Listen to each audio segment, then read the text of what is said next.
పరమేశ్వర స్వరూపమైన సభకి నమస్కారం. శివరాత్రి, మహాశివరాత్రి అని మనకి రెండు మాటలు, అలాగే దోషము ప్రదోషము అని రెండు మాటలు. దోషము అన్న మాటకి అర్థం సాధారణంగా తప్పు అన్న భావనలో వాడుతుంటాం. ఆయన దోషం చేశాడండి, ఆయన పట్ల ఈయన దోషం చేశాడండి అంటుంటాం. కానీ సంస్కృత భాషలో దోషము అనేటటువంటి మాటకి కేవలము ఏదో తప్పు చేయుట అన్న అర్థం ఒక్కటే కాదు. దోషము అంటే పాపము, దోషము అంటే చీకటి అని అర్థాలు. దోషము అంటే చీకటి, బాగా చీకటి పడిపోయింది అనుకోండి, దాన్ని దోషకాలము అని పిలుస్తారు. అలా చీకటి పడడానికి ముందు ఆకాశంలో పడమట దిక్కున ఎర్రటి కాంతి వస్తుంది సూర్యాస్తమయానికి. దాని తరువాత కొద్ది కొద్దిగా చీకట్లు అలుముకుంటుంటాయి, కానీ ఇంకా వస్తువులు కనపడుతుంటాయి, కానీ చీకట్లు అలుముకుంటుంటాయి. అలా ఉన్న కాలాన్ని దోషమునకు ముందు ఉన్న కాలము అంటే బాగా చీకటి అలుముకోవడానికి ముందు ఉన్నటువంటి కాలం కాబట్టి ప్రదోషకాలము అని పిలుస్తారు. ఈ ప్రదోషకాలమునకు ప్రత్యేకించి ఒక ప్రతిపత్తి ఉంటుంది. ఆ కాలము శివస్వరూపమై ఉంటుంది.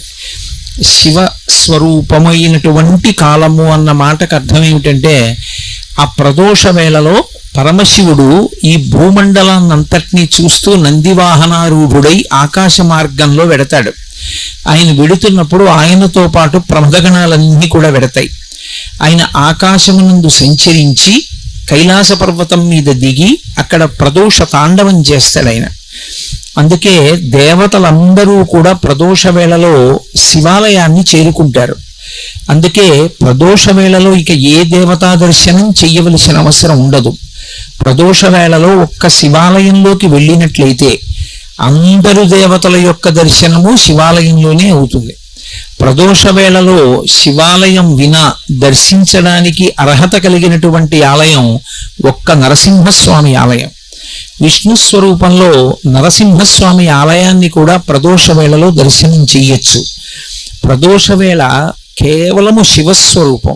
ఆ సమయంలో సంధ్యావందనం చేసిన, ఆ సమయంలో భగవన్నామం చెప్పిన, ఆ సమయంలో భగవత్ సంబంధమైనటువంటి కీర్తన చేసిన పరమశివుని యొక్క విశేషమైనటువంటి అనుగ్రహములకు పాత్రులమవుతాం. అందుకే పూర్వకాలంలో ఈ ప్రదోష వేళ అయ్యేటప్పటికీ ప్రతి ఇంట్లోనూ కూడా సాంబశివ గేయామృతము అని చెప్పి సాంబ సదాశివ సాంబ సదాశివ సాంబ సదాశివ సాంబ శివ అంటూ ఆతో మొదలుపెట్టి చిట్ట చివర అలుకాధీశ్వర అంటూ అలు వరకు భగవంతుడి మీద కీర్తనలు చేస్తూ ఒకళ్ళేమో మకుటం, ఒకళ్ళేమో పాదం చెప్తారు. మిగిలిన వాళ్ళందరూ సాంబ సదాశివ సాంబ సదాశివ సాంబ సదాశివ సాంబ శివ అంటారు. సా అంబ శివ అంటే పార్వతీదేవితో కలిసి ఉన్నటువంటి పరమశివుని మేము స్మరిస్తున్నాం. శివస్మరణము అంత గొప్పది, శివభక్తి అంత గొప్పది. అందుకని ప్రదోష వేళ తనంత తానుగా శివ పూజకి సంబంధించినటువంటి కాలమై ఉంటుంది. అందుకే అసలు సూర్యోదయం అవుతున్నప్పుడు నిద్రపోకూడదు. సూర్యోదయం అవుతున్నప్పుడు నిద్రపోయిన వాళ్ళని కూడా క్షమిస్తారేమో, కానీ ప్రదోష వేళలో నిద్రపోయినటువంటి వాళ్ళకి మాత్రం క్షమాభిక్ష ఉండదు. ఒక్క పరమ వృద్ధులైనటువంటి వాళ్ళు, గర్భిణీ స్త్రీ, ప్రసవమైనటువంటిది, రోగగ్రస్తమైనటువంటి శరీరం ఉన్నవారు, అలాంటి వారు తప్ప అన్యులు ఎవ్వరూ కూడా ప్రదోష వేళలో నిద్రపోకూడదు. ఎందుకు నిద్రపోకూడదు అంటే ఒక్కటే కారణం, ప్రదోష వేళలో పరమేశ్వరుడు పార్వతీ సహితుడై భూమండలం మీద పర్యటించడమే దానికి కారణం. అలాగే దోషము ప్రదోషము అని వాడినట్టే శివరాత్రి, మహాశివరాత్రి అని రెండు మాటలు. నిజానికి మనం మాస శివరాత్రి అని పిలుస్తున్నాం. మాస శివరాత్రి అనక్కర్లేదు, శివరాత్రి. శివరాత్రి అని దేన్ని పిలుస్తారంటే, ప్రతి నెలలోనూ కూడా కృష్ణపక్షంలో అంటే అమావాస్యకి ముందు రాత్రి చతుర్దశి తిథి పరివ్యాప్తమై ఉంటే, అంటే రాత్రి 12 గంటల వేళకి చతుర్దశి తిథి ఉండాలి. అలా కానీ ఉన్నట్టయితే దాన్ని శివరాత్రి అని పిలుస్తారు. ఒక్క మాఘమాసంలో వచ్చేటటువంటి మాఘ బహుళ చతుర్దశి ఉన్నటువంటి రాత్రి మహాశివరాత్రి అని పిలుస్తారు. ఈ మాస శివరాత్రి అంటుంటారు, అదే శివరాత్రి. ప్రతి నెలలోనూ చతుర్దశి రాత్రి ఉన్నటువంటి తిథి నాడు వస్తుంది. అది శివరాత్రి, మాఘమాసంలో వచ్చేది మహాశివరాత్రి. ఏమిటి శివరాత్రి అన్న మాటకి ఏమిటి అసలు అర్థం అంటే, శివరాత్రి అన్న మాటకి రెండు అర్థాలు. శివునకు సంబంధించినటువంటి శివపరమైనటువంటి రాత్రి అని ఒక అర్థం. విశేషణ పూర్వపద కర్మధారయా సమాసం. శివుని యొక్క రాత్రి షష్ఠీ తత్పురుష సమాసం. శివుని యొక్క రాత్రి శివపరమైన రాత్రి అని. ఈ చతుర్దశి తిథి బహుళపక్షంలో రాత్రి వేళ పరివ్యాప్తమై ఉంటే దానికి ఒక ప్రత్యేకమైనటువంటి లక్షణం ఉంటుంది. అది పరమమంగళప్రదమై భగవంతుని యొక్క అనుగ్రహాన్ని వర్షించేటటువంటి కాలమై ఉంటుంది. ఎందుచేత అంటారేమో, అసలు శివుడు కానిది, శివుడు లేనిది, శివుడు తాత్పర్యముగా మిగలనిది లోకంలో ఏమీ ఉండదు. సమస్తము శివుని చేతనే పరివ్యాప్తమై ఉంటుంది. అన్నీ ఆయనే అయి ఉంటాడు. అన్నీ ఆయనే అయి ఉన్నటువంటి శివుడు ఏదైనా ఇవ్వగలడు. ఆయన ఏదైనా ఇవ్వగలడు. ఏదైనా ఇవ్వడానికి నేను ఇది చేస్తేనే ఇస్తాననేటటువంటి నియమము పెట్టేవాడు కాడు. అందుకే శివ సంబంధంలో 3 మాటలు వాడతారు. ఒకటి ఆయన శివుడు, 2 సజ్జోజాత ముఖము ఉన్నవాడు, 3 అసుతోషుడు. ఈ 3 మాటలు అర్థమైతే అసలు మహాశివరాత్రి అనేటటువంటి తిథికి ఉన్నటువంటి విశేషం ఏమిటో అర్థమవుతుంది. ఆయన శివుడు. శివుడు అంటే మంగళప్రదుడు, శుభప్రదుడు, కళ్యాణకారకుడు, శోభనకారకుడు, మంగళకారకుడు అని గుర్తు.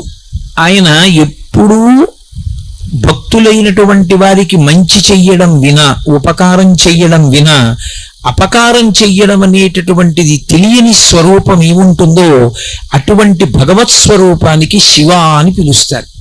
అందుకే అసలు శివుడు ఎన్నడూ ఇబ్బంది పెట్టడం అనేటటువంటి మాట లోకంలో ఉండదు. అందుకే మంత్రపుష్పం చెప్పినప్పుడు చెప్తూ ఉంటారు, ఈశాన సర్వ విద్యానాం ఈశ్వర సర్వభూతానాం బ్రహ్మాధిపతి బ్రహ్మణోధిపతి బ్రహ్మా శివోమే అస్తు సదాశివోం అంటారు. సదాశివోం, సదా బ్రహ్మ, సదా విష్ణు ఆ మాటలు లేవు వేదంలో. సదాశివ అదొక్కటే ఉంది. సదాశివుడు అని పేరు పెట్టుకుంటూ ఉంటారు. ఆయన పేరు సదాశివరావు గారండి అంటుంటారు. సదాశివ అంటే సదా అంటే ఎల్లప్పుడూ ఆయన శివుడు. శివుడు అంటే మంగళప్రదుడు. ఎల్లప్పుడూ అంటే ఆయన అసలు కోపం పెట్టుకోవడం అనేటటువంటి మాట కానీ, బాధ పెట్టడం అన్న మాట కానీ తెలియని వాడెవరైనా ఉంటే లోకంలో అది శివుడు ఒక్కడే. ఆయనకి అసలు బాధ పెట్టడం అనేటటువంటి మాట ఆయన యొక్క చరిత్రలో, ఆయన యొక్క జీవితంలో, ఆయన యొక్క అనుగ్రహ ప్రధాన విశేషమునందు ఎక్కడా కనపడదు. ఎంత దోషభూయిష్టమైనటువంటి జీవితం ఉన్నవాడైనా సరే ఒక్కసారి వెళ్ళి శివ అని పిలిచినంత మాత్రం చేత ఆయన వెంటనే అనుగ్రహిస్తాడు. అలా అనుగ్రహించగలిగినటువంటి ఉదారమైన హృదయం ఉన్నవాడు లోకమునకు తండ్రి కనుక జగత పితరౌ వందే పార్వతీ పరమేశ్వరౌ అంటాడు కాళిదాస మహాకవి. పార్వతీ పరమేశ్వరులు ఈ లోకమునకు తల్లిదండ్రులు. తండ్రి అయిన కారణం చేత ఆయన యొక్క హృదయము ఎల్లవేళలా కూడా కారుణ్యముతో నిండిపోయి ఉంటుంది, దయతో. ఆ దయతో ఉన్న కారణం చేత ఆయన నువ్వు ఈ తప్పు చేశావని చూడడం, వచ్చి క్షమించమని అడిగి భక్తితో నిలబడినంత మాత్రం చేత అనుగ్రహించగలిగినటువంటి పితృహృదయము కలిగినటువంటి వాడు. అలా అనుగ్రహించగలిగినటువంటి స్వరూపమై ఆయన శివుడై ఉంటాడు. శివ అన్న శబ్దానికి అర్థం ఏమిటంటే మంగళప్రదత్వము చేత శివం సుందరం సత్యం, సత్యం శివం సుందరం అని మనం మాట మాట్లాడుతూ ఉంటాం ఎప్పుడు. సత్యం అంటే సత్యం, సత్యం అంటే ఒకనాడు ఉండి ఒకనాడు లేకుండా పోయేవాడు కాడు. ఆయన ఎప్పుడూ ఉంటాడు. ఈ లోకాల మొత్తం మీద అసలు 5వతనం తరగడం అనేటటువంటి మాట లేనిది, అసలు కామానికి లొంగనటువంటి భర్తని పొంది ఉన్నది ఒక్క పార్వతీదేవి మాత్రమే. లోకంలో ఏ స్త్రీకైనా ఎప్పుడైనా 5వతనానికి ఇబ్బంది రావచ్చు, లేదా ఆమె వెళ్ళిపోయిన తరువాత అయినా భర్త వెళ్ళిపోతాడు కొంతకాలానికి. కానీ ఆమె భర్త వెళ్ళిపోవడం అనేటటువంటి మాట లోకంలో ఎన్నటికీ ఉండనిది. నిత్య సుమంగళి మహాతల్లి సర్వమంగళాదేవతా స్వరూపమైనది ఎవరంటే పార్వతీదేవి ఒక్కతే. ఆమె యొక్క పసుపు కుంకాలు అక్షయం. అందుకే ఎప్పుడైనా పసుపు కుంకాలు ప్రదానం చేస్తే ఆవిడ పేరు మీదే ప్రదానం చేస్తారు. కైలాస గౌరి నోము అంటారు. ఆవిడ పేరు మీద కానీ ఆ పసుపు కుంకాలు ఇస్తే ఆవిడ పరమ పరవశాన్ని పొంది ఏ స్త్రీ యొక్క పసుపు కుంకాలకి లోటు రాకుండా ఆమె కాపాడుతుంది. ఆమె ప్రతి సువాసిని యొక్క మంగళ సూత్రములో ప్రవేశించి సర్వమంగళాదేవతయి, సౌభాగ్య దేవతయి, సువాసినీత్వమును కల్పించగలిగినదై అనుగ్రహిస్తుంది. అలా అనుగ్రహించిన తల్లికి భర్తకి ఏ పోలికో ఆవిడదే పోలిక.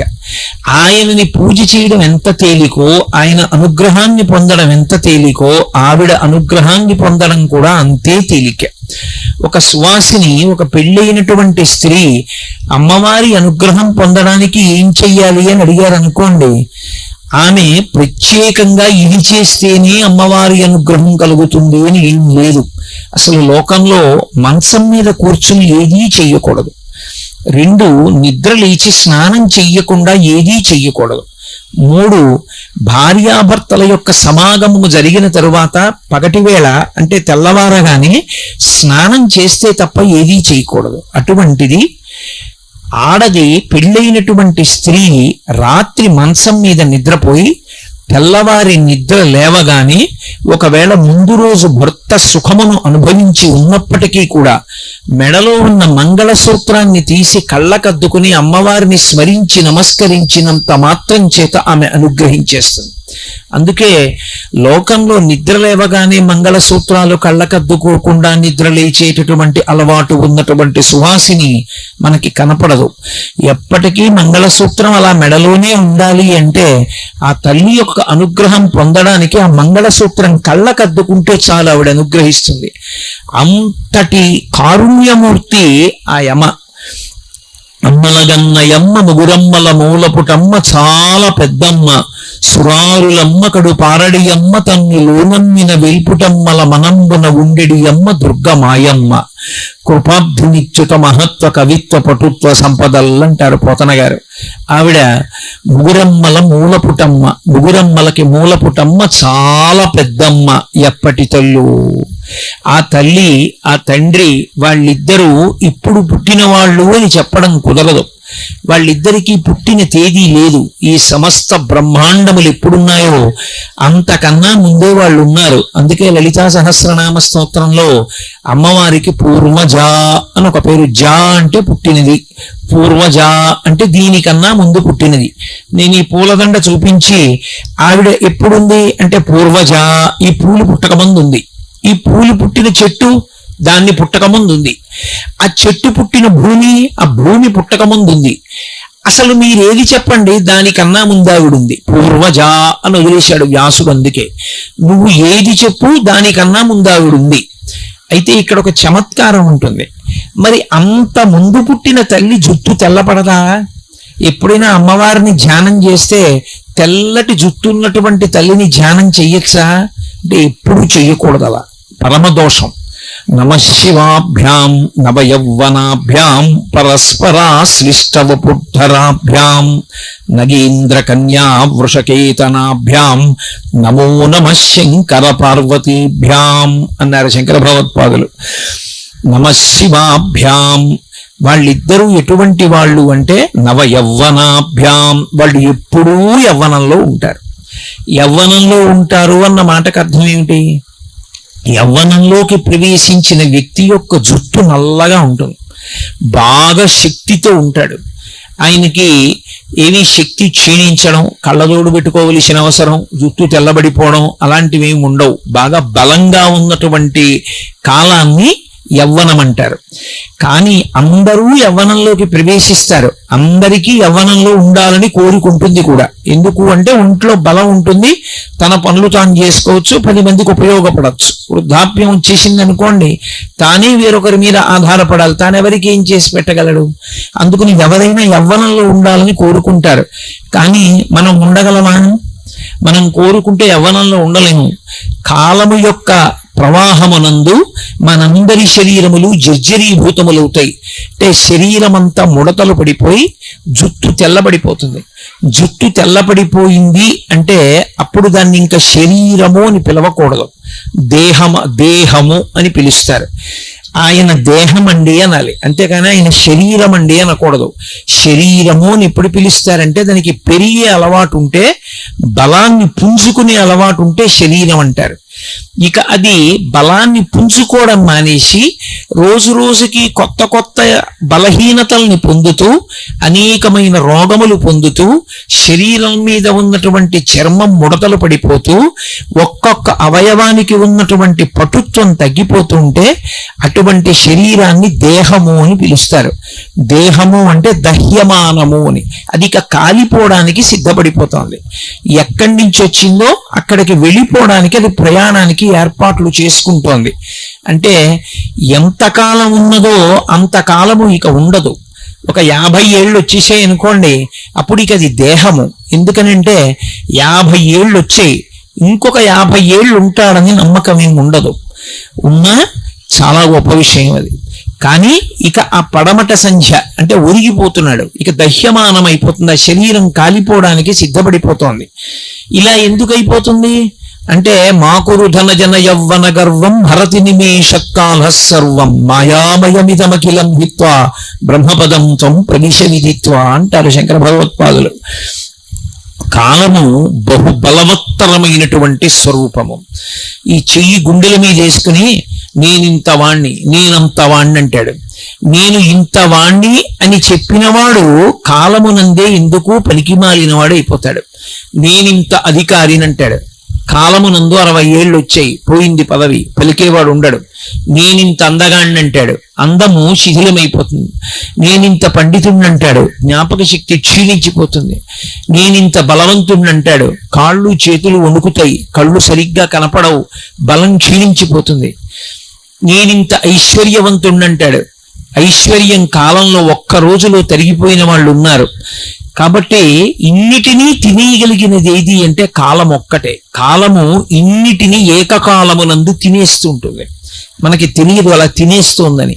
ప్రత్యాయంతి గతాః పునర్న దివసాః కాలో జగద్భక్షకః అంటారు శంకరాచార్యుల వారు.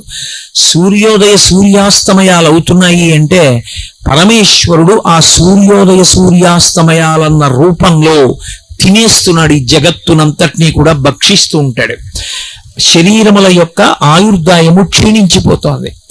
ఇవాళ పొద్దున్న, ఇవాళ సాయంకాలం, నా జీవితంలో 12 గంటల కాలం అయిపోయిందా లేదా? అయిపోయింది. అయిపోయిన కాలం ఇక తిరిగి రాదు. కాబట్టి అన్నిటినీ ఏది తింటుంది అంటే కాలం తినేస్తుంది. కాబట్టి మనందరి యొక్క శరీరములు బలహీనపడతాయి, మనందరి జుట్టు తెల్లబడుతుంది. అందుకే మనం యవ్వనంలో ఉండేవాళ్ళం కాము. యవ్వనంలో ఉన్నప్పుడు సార్థక్యం పొంది కష్టపడి శాస్త్రం చదువుకున్నవాడు, భగవద్భక్తిని అలవాటు చేసుకున్నవాడు ఆ సమయంలో చదువుకున్నదేదో అదే స్ఫురణలో ఉంటుంది. ఆ తర్వాత చదువుకున్నది సరిగ్గా జ్ఞాపకంలో ఉండదు, చెదిరిపోతూ ఉంటుంది. కానీ పరమేశ్వరుడికి అలా యవ్వనం పోవడం ఉండదు, ఎప్పుడూ యవ్వనంలో ఉంటాడు. అంటే ఆ మాటకు అర్థం ఏమిటి?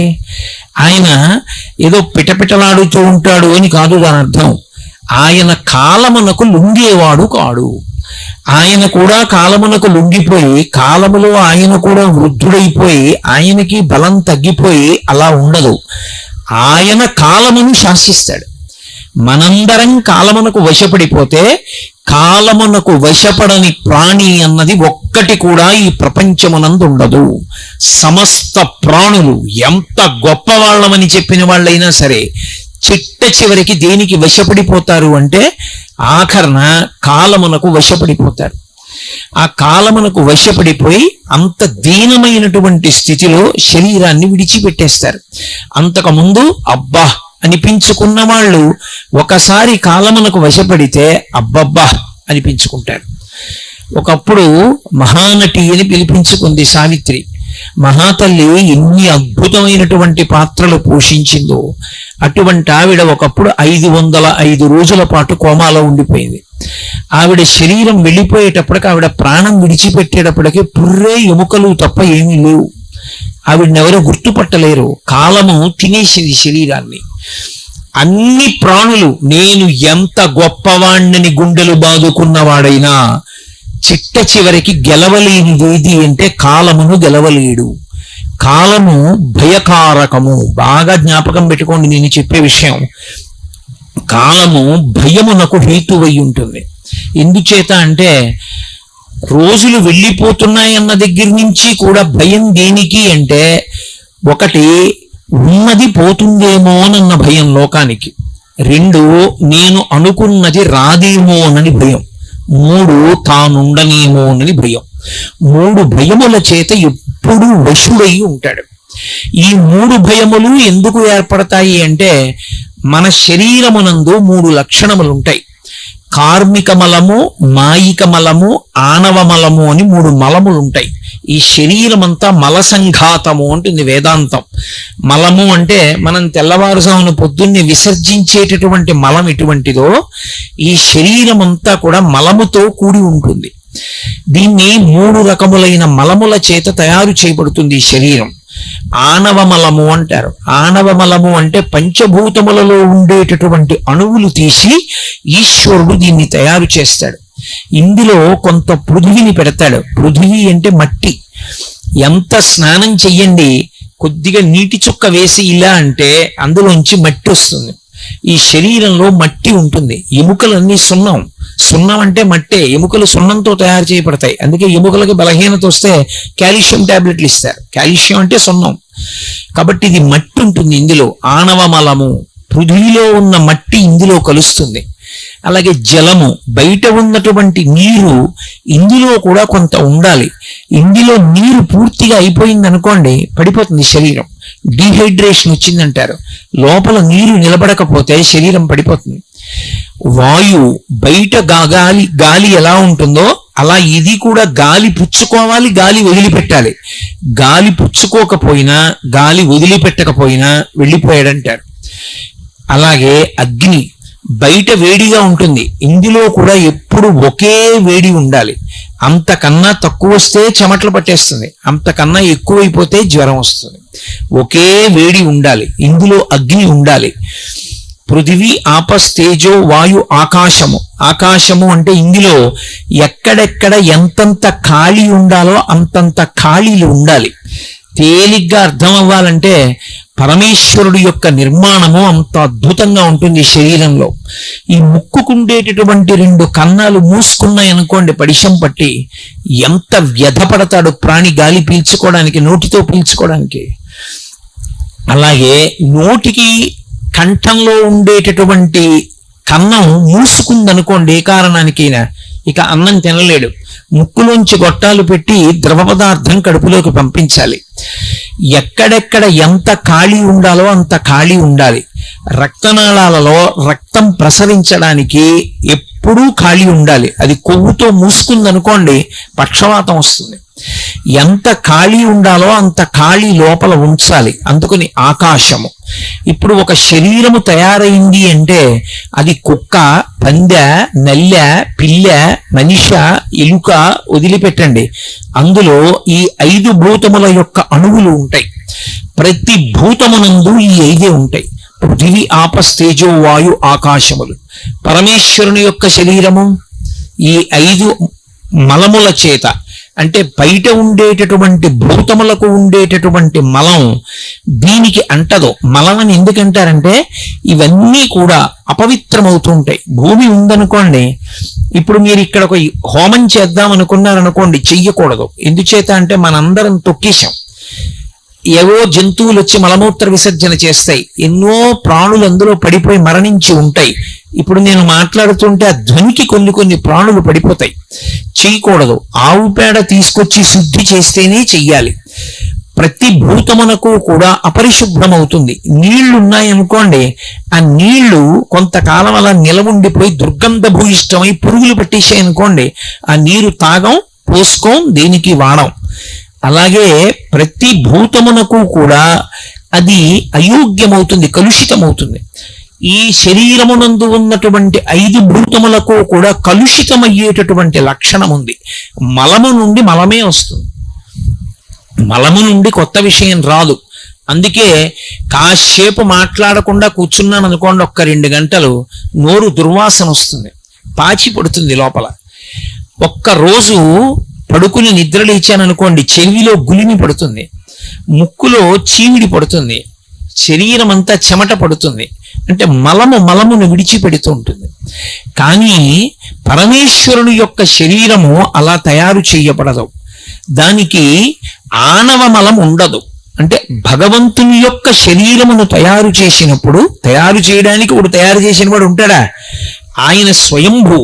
అటువంటి పరమశివుని యొక్క శరీరము ఈ 5 మలముల చేత తయారు కాదు. అది అప్రాకృత శరీరం తం అతిమన్మథరూపిణం ఘృతరీతి ఘనీభూతం సచ్చిదానంద విగ్రహం అంటాడు లింగ పురాణంలో వ్యాస భగవానుడు. అప్రాకృత శరీరం తం, అది ప్రాకృత శరీరము కాదు, మనలా ఉండదు. పేరుకున్న నెయ్యి ఎలా ఉంటుందో అలా ఉంటుంది. నెయ్యి పేరుకోలేదనుకోండి, దానికి ఏమిటి రూపం అని అడిగారు అనుకోండి, ఏమిటి రూపం? దానికి ఏం రూపం ఉండదు. తీసుకెళ్లి ఓ చిన్న గిన్నెలో పోసాను అనుకోండి, గిన్నె రూపాన్ని పొందుతుంది. తీసుకెళ్లి నేను ఓ గరిటలో పోసాను అనుకోండి, గరిటె రూపాన్ని పొందుతుంది. ఓ చెంచాలో పట్టుకున్నాను అనుకోండి, చెంచా రూపాన్ని పొందుతుంది. నా చేతిలో పోసుకున్నాను అనుకోండి, నా చెయ్యి పట్టినంత దొప్ప రూపాన్ని పొందుతుంది. అసలు దానికి రూపం ఏమి ఉండదు. అదే పేరుకుంటే ఒక రకమైన రంగు, ఒక వాసన అన్ని తెలుస్తాయి. పేరుకున్న నెయ్యి ఎలా ఉంటుందో అలా రూపము లేనివాడు రూపాన్ని పొందుతాడు. అందుకే పరమశివుడికి 63 మూర్తులు. ఆయనకి అని ఒక రూపం ఉండదు. ఆయన ఎలా కావాలంటే అటువంటి రూపాన్ని పొందుతాడు. అందుకే అప్రాకృత శరీరం తం అతిమన్మథరూపిణం. ఏ రూపం పొందనివ్వండి, 1,000,000 మన్మథులు వచ్చి నిలబడితే ఎలా ఉంటారో అంత అందంగా ఉంటాడు. అతిమన్మథరూపిణం ఘృతరీతి ఘనీభూతం. పేరుకున్న నెయ్యి ఎలా ఉంటుందో అలా ఉంటాడు. సచ్చిదానంద విగ్రహం. మనం కాసేపు నవ్వుతాం, కాసేపు ఏడుస్తాం. ఆయన అలా కాదు, సత్ చిత్ ఆనంద రూపుడు. ఎప్పుడు పరమానందంతో పరమ సంతోషంగా ఉంటాడు. అందుకే ఆయనకి ఆణవ మలము లేదు, మనకి ఆణవ మలం ఉన్నది. 2వ మలము మనకి కార్మిక మలము అని ఒక మలం ఉంటుంది. కార్మిక మలము అంటే గత జన్మలలో మనం ఏవో పాపపుణ్యాలు చేశాం. పాపపుణ్యాలు దేంతో చేస్తారు? 3 చేత చేస్తారు ప్రధానంగా. ఒకటి శరీరము చేత. ఈ శరీరంతో నేను చెయ్యకూడని తప్పు ఒకటి చేశాను అనుకోండి, అదొక పాపం. ఏదో నిష్కారణంగా ఎవరినో వెళ్ళి కొట్టాను, నాకు బలం ఉంది కదా అని. ఇప్పుడు అదొక పాపం కింద వేసుకుంటాడు ఈశ్వరుడు. అలాగే మనసు చేత చేసేటటువంటి పాపం. నేను దొంగతనం చెయ్యక్కర్లేదు, నా ఎదురుగుండా ఉన్న వాళ్ళ మెళ్ళలో ఉన్నటువంటి ఓ చంద్రహారం చూసి అబ్బా అది తీసి నేను వేసేసుకుంటే నాకు వచ్చేస్తే అనుకున్నాను అనుకోండి, అప్పుడు అది పాపమే, మనసుతో చేసింది. 3 వాచిక, నోటితో చేసేది. నోరుంది కదా అని అక్కరలేని మాటలన్నీ మాట్లాడడం, పెద్దల్ని అధిక్షేపించడం, ఇతరులు బాధపడేటటువంటి మాటలు మాట్లాడడం, అవన్నీ కూడా వాచికమైనటువంటి పాపములు. ఈ 3 రకములైన పాపములు ఎలా ఉంటాయో పుణ్యములు కూడా అలా ఉంటాయి. ఈ శరీరంతో ఎప్పుడో గుడి చుట్టూ ప్రదక్షిణం చేసి ఉండొచ్చు, ఈ చేత్తో 2 పువ్వులు వేసి ఉండొచ్చు, ఈ 2 చేతులతో ఎవరో మహాత్ములకి త్రికరణ శుద్ధిగా ఇలా నమస్కరించి ఉండవచ్చు. ఆ కారణము చేత కొంత పుణ్యం ఉంటుంది. ఆ పుణ్యం అనుభవించవలసి వచ్చినప్పుడు సుఖంగా ఉంటుంది. పరమేశ్వరుడు సుఖము అన్న మాట ప్రవేశపెడతాడు. పాపం అనుభవంలోకి వస్తే దుఃఖము అనిపిస్తుంది. ఓ రోజు బాగుంటాడు, ఓ రోజు జ్వరం వస్తుంది. జ్వరం వస్తే దుఃఖం, బాగుంటే సుఖం. సుఖ దుఃఖములు పాపపుణ్యముల వలన వస్తాయి. భగవంతుడు ఎందుకు రూపం తీసుకుంటాడు?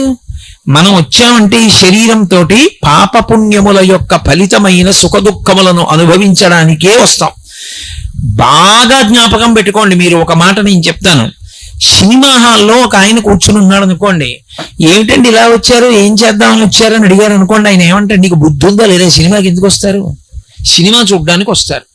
ఒక ఆయన విస్తర దగ్గర భోజనం చేయడానికి కూర్చున్నాడు అనుకోండి, ఏమిటండి ఇలా వచ్చి కూర్చున్నారు అని అడిగారు అనుకోండి, నీకు బుర్ర ఉందా, ఎందుకు వస్తారయ్యా విస్తర దగ్గర కూర్చోడానికి? భోజనం చేయడానికి వచ్చాను. కొన్ని అడగక్కర్లేదు, అలా వచ్చాడు అంటే దాని కొరకు వచ్చాడు, తెలిసిపోతుందా? తెలిసిపోదా? గుడికి వచ్చి మౌనంగా కూర్చున్నాడు అంటే ఏదో ధ్యానం చేసుకుందామని వచ్చాడు. నేను వచ్చాను, ఎందుకు వచ్చాను, ఇక్కడ ఎందుకు కూర్చున్నాను? మీతో పిచ్చాపాటి మాట్లాడడానికే? భగవంతుడి గురించి మాట్లాడడానికి వచ్చాను. ఒక్కొక్కడు కూర్చున్న తీరు బట్టి వాడు ఎందుకు వచ్చాడో తెలిసిపోతుంది. మనుష్యుడు మానవ శరీరంతో మనం వచ్చాం అనుకోండి, దానికి 3 లక్షణాలు ఉన్నాయి అని గుర్తు. మనువు యొక్క సంతతిగా మనం వచ్చాం. మనందరికీ మొదటి వాడెవరంటే మనువు. మనువు యొక్క సంతతి కాబట్టి మనకి మానవ అని పేరు. 2 మర్త్యుడు అని పేరు.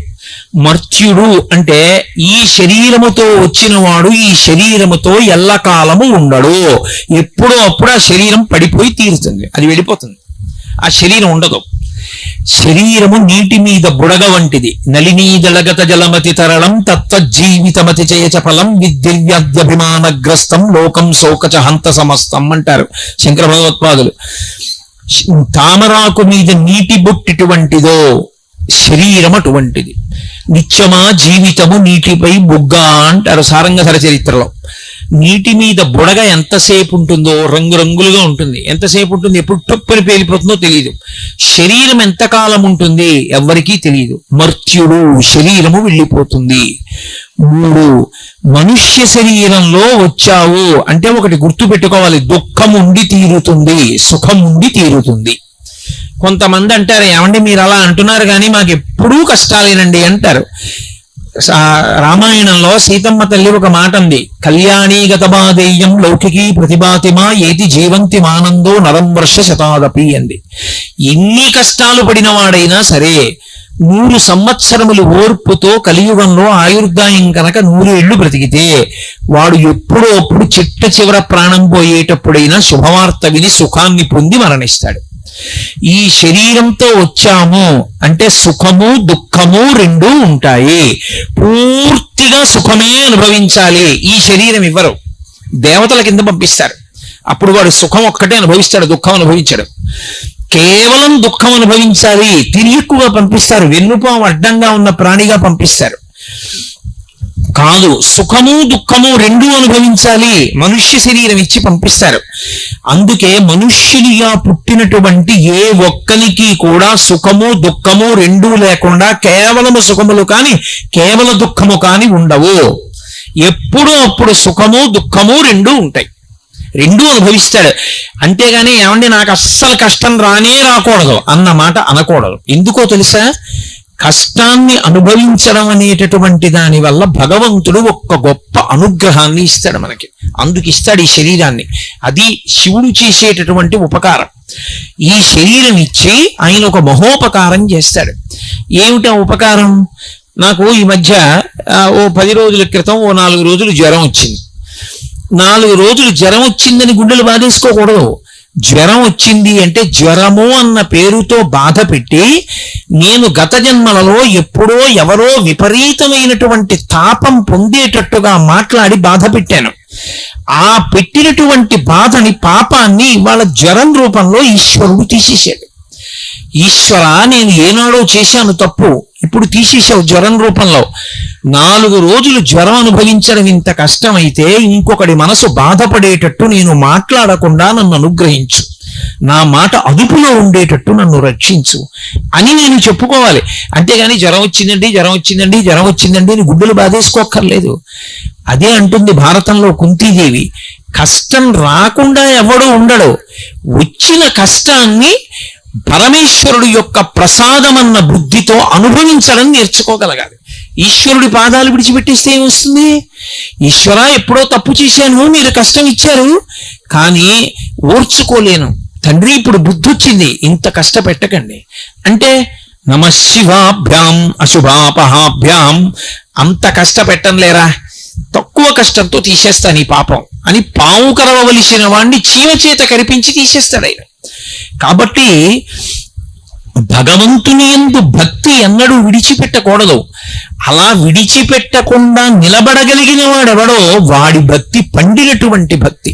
అందుకు ధూర్జటి చెప్పుకున్నాడు కాళహస్తీశ్వరలింగం దగ్గరికి వెళ్ళి, నీవు సేవింపగ నాపదల్పడమని నిత్యోత్సవం బబ్బని జనమాతృండనని సంసార మోహంబు పైగొనని గ్రహగతులు కుందింపని మేలు వచ్చిన రాణి అవి నాకు భూషణములే శ్రీకాళహస్తీశ్వర అన్నాడు. లోకుల్లంగని మెచ్చని అలుగని లోలోన నిందించని చీకాకున్బడని మహాత్ముడనని జేలొగ్గని మూకీభావమునం తిట్టని త్రోయని నీ కారుణ్యము కలిగి ఉండినను అంతే చాలునో శంకర. లోకాలు మెచ్చుకొని తిట్టని, మహాత్ముడనని నమస్కారాలు పెట్టని, చీ దుర్మార్గుడనని రాళ్లు పెట్టి కొట్టని బాధ లేదు. నీ అనుగ్రహం పోకుండా ఉంటే చాలు, నీ యందు భక్తి ఉంటే చాలు శంకర, నాకు అది చాలు అన్నాడు. కాబట్టి మనందరం గత జన్మలలో చేసుకున్నటువంటి పాపపుణ్యముల యొక్క ఫలితాన్ని సుఖదుఖాలుగా అనుభవించడానికి జన్మలోకి వచ్చాం. పరమేశ్వరుడు తేతలిలో శివలింగ రూపంలో వెలిశాడు. ఆయన కూడా ఏమైనా పాపపుణ్యాలు అనుభవించడానికి వచ్చాడా? ఉండవు. ఆయనకేం పాపపుణ్యాలు ఉండవు. ఆయనకి ఏమీ లేకపోయినా మరి ఎందుకు వస్తాడు? మనని అనుగ్రహించడానికి వస్తాడు, మనని సేద తీర్చడానికి వస్తాడు, మనం భక్తితో ఆర్తితో వెళ్ళి చెప్పుకోవడానికి వస్తాడు. ఈ మాటకి అర్థం మీరు చాలా జాగ్రత్తగా పట్టుకోవాలి. ఓ కష్టం వచ్చింది అనుకోండి, ఏదో ఇబ్బంది వచ్చింది, వాడు ఉన్నాడన్న నమ్మకం ఒకటి ఉండాలి. గుళ్ళోకి వచ్చే ముందు అసలు వాడు ఉన్నాడు, వాడు పరమశివుడు, వాడు కూర్చున్నాడు అలా అని వచ్చి వాడితో చెప్పుకోవాలి. వాడితో వచ్చి చెప్పుకునేటప్పుడు లోపలికొచ్చి కూర్చున్నప్పుడు వాడు ఉన్నాడు అన్న భావన మనసులో గట్టిగా స్థిరపడకుండా ఏదో వచ్చామంటే వచ్చాం, ఏదో వెళ్ళామంటే వెళ్ళాం, ఉపయోగం ఏముంది? ఇప్పుడు లోపలికి వచ్చి భగవన్ నాకు ఇంత కష్టం వచ్చింది, ఓర్చుకోలేకపోతున్నాను, శంకర నాకు ఉపకారం చెయ్యండి, ఏదో పాపం చేసి ఉంటాను అందుకే ఈ బాధపడుతున్నాను, కానీ నన్ను క్షమించండి, మీరు క్షమిస్తే ఆ పాపం పోతుంది, క్షమించి ఇంకెప్పుడూ నేను తప్పు చేయకుండా నన్ను అనుగ్రహించి ఇంత కష్టం నేను పడవలసిన అవసరం లేకుండా నన్ను అనుగ్రహించండి అని చెప్పుకోవాలి. ఇప్పుడు మీకు ఒక అనుమానం వస్తుంది, పరమశివుడు సర్వజ్ఞుడు కదా, ఆయనకి అన్నీ తెలుసుగా, నేను బాధపడుతున్నానని ఆయనకి తెలీదా? నేను ఇల్లు ఆయనకి చెప్పుకుంటే కానీ తెలియకపోతే ఇక ఆయన నాలాంటి వాడే, కొన్ని తెలుసు కొన్ని తెలియదు, ఇంకెందుకు ఆయనకి చెప్పడం? రెండు, సర్వజ్ఞుడు అనుకోండి, అన్నీ తెలుసున్నవాడు అనుకోండి, నేను చెప్పక్కర్లేదు. మరి ఇక చెప్పడం అన్నమాట ఎందుకు వస్తుంది? గుళ్ళోకి వెళ్ళి అసలు ఆయనతో చెప్పుకోవడం ఎందుకు? భగవంతుడితో మొరపెట్టడం ఎందుకు? రెండు, ఆయన దగ్గరికి వెళ్ళి నేను నామం చెప్పడమో, భజన చేయడమో, స్తోత్రం చెయ్యడమో, మారేడుదలం వేయడమో, అభిషేకం చెయ్యడమో చేశాను అనుకోండి, అప్పుడే నన్ను అనుగ్రహిస్తాడు అంటే లోకంలో అందరిలాగే ఆయనకి ఏదో లంచం పెడితే లొంగేవాడైతే ఇంకా ఆయన యొక్క గొప్పతనం ఏముంది? ఇంకెందుకు ఆయనకి పూజ చేయడం? కాదు. ఇది శివభక్తి అన్న మాటకి తాత్పర్యాన్ని అర్థం చేసుకోవాలి. ఎందుకు దేవాలయంలోకి వెళ్ళి చెప్పుకుంటామంటే చెప్పుకోకుండా ఉండలేక చెప్పుకుంటాం. ఆయనకి తెలియదని కాదు, కానీ చాలా కష్టంలో ఉన్నావు, రైల్లో ప్రయాణం చేస్తున్నావు, పక్కన ఎవరో కూర్చున్నాడు, ఏదో మాటలు కలిశాయి, ఏమంటే అలా ఉన్నారే మీరు నీరసంగా అని అడిగాడు. నీ కష్టం అంతా ఆయనకి చెప్పావు, ఆయన ఆరుస్తాడా తీరుస్తాడా? 2 స్టేషన్ల తర్వాత దిగిపోతాడు. ఎందుకు చెప్పావు? చెప్పకుండా ఉండలేక నీ కష్టాన్ని చెప్పుకున్నావు. భగవంతుడికి తెలియదని కాదు, నీకన్నా నాకెవరున్నారు చెప్పడానికి, అందుకు నీకు చెప్పుకుంటున్నాను అన్న భావనతో చెప్పుకోవడం రావాలి. అప్పుడు భగవంతుడితో అనుసంధానం అయ్యాడు భక్తుడు అని పిలుస్తారు తప్ప అసలు అదో శివలింగం అని వెళ్ళిపోయాడు అనుకోండి, ఎలా అనుసంధానం అవుతాడు? కాదు, ఆయన పరమేశ్వరుడు. నువ్వు చక్కగా ప్రశాంతంగా కూర్చుని నీ జీవితం, నీ కష్ట సుఖాలు, నువ్వు ఏది గెలవలేకపోతున్నావు, ఎక్కడ తప్పు చేస్తున్నావు, తప్పు చెయ్యకుండా ఎలా ఉండాలనుకుంటున్నావు, దానికి ఆయన ఏం సహాయం చెయ్యాలని కోరుకుంటున్నావు, వచ్చి మౌనంగా కూర్చుని ఆయనతో కళ్ళు మూసుకుని ఆయనతో మాట్లాడి చెప్పుకుని వెళ్ళాలి. అలా వెళ్ళడం భక్తి. ఆర్తో జిజ్ఞాసురర్థార్థి జ్ఞానీచ భరతర్షభ. 2, ఆయన దగ్గరికి వెళ్ళి మారేడుదలం వేయడం, ఆయన దగ్గరికి వెళ్ళి నీళ్లు పోయడం, ఆయన దగ్గరికి వెళ్ళి పండు పట్టుకెళ్ళడం ఎందుకు? అలా ఇస్తే కానీ లొంగడా? లంచం పెడితే కానీ ఒప్పుకునేవాడు కాడా? కాదు. ఎందుకు ఇస్తామంటే ఆయన దగ్గరికి వెళ్ళినప్పుడు మన ప్రేమ పండినప్పుడు ఇవ్వకుండా ఉండలేక ఇస్తాం. తప్ప ఇవ్వడానికి ఆయనది కానిది మనదైనది ఏముందని పట్టుకెళ్ళి ఇస్తారు చెప్పండి? ఇది ఆయనది కాదండి, ఇది ఆయనకి లేదండి, నాకే ఉందండి, అందుకు నేను ఇస్తానండి అనడానికి ఆయనది కానిది మనకున్నది ఒకటి నాకు చెప్పండి. శంకరాచార్యుల వారు శివానంద లహరిలో దెప్పిపొడిచారు. కరస్తే హేమాద్రియౌ గిరిశ నికటస్థే ధనపతౌ శిరస్థే శీతాంశౌ చరణయుగళస్థే అఖిల శుభౌ గుణస్థే స్వర్భూజామర సురభి చింతామణిగణి కమర్థం దాస్యేహం భవతు భవదర్థం మమ మనః అన్నారు. శంకర, మీకేమైనా ఇవ్వాలని వచ్చాను, ఇవ్వడానికి ఆయనకి లేనిదేమిటి? కరస్తే హేమాద్రియు, ఆయన ఒక చేతిలో బంగారు కొండ పట్టుకుంటాడు, మేరు పర్వతాన్ని ధనస్సుగా పట్టుకుంటాడు. ప్రపంచంలో మేరు పర్వతాన్ని ఆధారం చేసుకుని గ్రహాలు కూడా తిరుగుతాయి. అటువంటి మేరు పర్వతం ఆయన చేతిలో ఒక ధనస్సుగా నిలబడి ఉంటుంది. బంగారు కొండ ఆయన దగ్గర ఉంది. ఏమిస్తావు ఆయనకి? ఆయనకు గొలుసు చేయించాలా? ఆయనకు మువ్వల వడ్డాణం చేయించాలా? ఆయనకి ఏం లేదని మనం ఇస్తాం. కాబట్టి ఇవ్వలేము, బంగారం ఇవ్వలేము. అయ్యా, మీ దగ్గర బంగారం ఉంది కానండి, ఏ అర్ధరాత్రో 4 రూపాయలు కావాలంటే మీరు ఏటీఎం కౌంటర్కి వెళ్ళాలి కదా, మీ దగ్గర డబ్బులు ఉన్నప్పుడు బంగారం అమ్ముకుందాం అంటే ఎవడు కొంటాడు? అర్ధరాత్రి దొంగలని పట్టుకుంటారు, అందుకని చెప్పి మీకు కొంత డబ్బు ఇద్దాం అనుకుంటున్నానంటారా? గిరిశ నికటస్థే ధనపతవు, ఓ శివ, మీ దగ్గర నవనిధులకు అధిపతి అయినటువంటి కుబేరుడు ఇలా చేతులు కట్టుకుని నిలబడి ఉంటాడు. ఎప్పుడైనా శివుడికి ఏదైనా నేను చేయగలనా అని అప్పటి నుంచి ఇప్పటి వరకు అలాగే నించుని ఉన్నాడు. శివుడికి ఆయన దగ్గర తీసుకోవాల్సిన అవసరం ఉండదు, ఆయనకే శివుడు ఇస్తూ ఉంటాడు. ఇక నేనేమిస్తాను? గిరిశ నికటస్థే ధనపతౌ శిరస్థే సీతాంశౌ, ఆయన తల మీద తదియనాటి చంద్రరేఖ ఉంటుంది. ఎందుకు చంద్రరేఖ? అందరిలా చక్కగా ఏదో మణో ఓ తురాయో పెట్టుకోకూడదు. ఏమిటి చంద్రరేఖ పెట్టుకోవడం ఎందుకు అంటే, చంద్రరేఖ దేనికి గుర్తు అంటే తరిగిపోతూ ఉన్నటువంటి కాలానికి గుర్తు. మనం చాంద్రమానము అని పిలుస్తాం, రోజు తిథి చెప్తాం. ఇవాళ పొద్దున నేను సంధ్యావందనం చేసుకుంటూ మాఘమాసే కృష్ణపక్షే ఏకాదశిమ్యాం అని చెప్పాను, రేపు ద్వాదశిమ్యాం అంటాను, ఎల్లుండి త్రయోదశిమ్యాం అంటాను. ఇలా తిథి చెప్పుకుంటూ వెళ్ళిపోతే అమావాస్య వస్తుంది. తర్వాత కృష్ణపక్షే అన్ను, శుక్లపక్షే అంటాను. శుక్లపక్షంలో చంద్రరేఖలు పెరుగుతాయి, చంద్రకళలు. కృష్ణపక్షంలో తరుగుతాయి. చంద్రకళలు పెరుగుట, చంద్రకళలు తరుగుట అన్న తిథులలో కాలం వెళ్ళిపోతోంది. కాలమునందు మనందరం పడిపోతున్నాం, కానీ వెళ్ళిపోతున్న కాలం అంతా ఆయనకు ఆభరణంగా నిలబడిపోయింది. అది చంద్రరేఖ. ఈ కాలమునందు పడిపోకుండా, కాలమునందు మళ్ళీ పుట్టవలసిన అవసరం లేకుండా, ఈసారి పడిపోవడం ఒక్కటే చిట్ట చివరిసారి పడిపోవడం, ఇక మళ్ళీ పుట్టవలసిన అవసరం ఉండదు. పుట్టి ఉన్నాం కాబట్టి ఇదే ఆఖరిసారి చనిపోవడం. ఇలా చెయ్యగలిగిన వాడెవడు? పరమశివుడు ఒక్కడే. అందుకే పుట్టడానికి కారణమైన మన్మధుణ్ణి కాలుస్తాడు, సావడానికి కారణమైన యముణ్ణి చంపుతాడు. ఈ రెండూ చెయ్యగలిగిన వాడు శివుడు ఒక్కడే. కాబట్టి శివ, మీరు చంద్రరేఖ పెట్టుకుంటారు అంటే ఎవరు మీ పాదములు పట్టుకున్నారో వాడు మళ్ళీ పుట్టవలసిన అవసరం ఉండదు.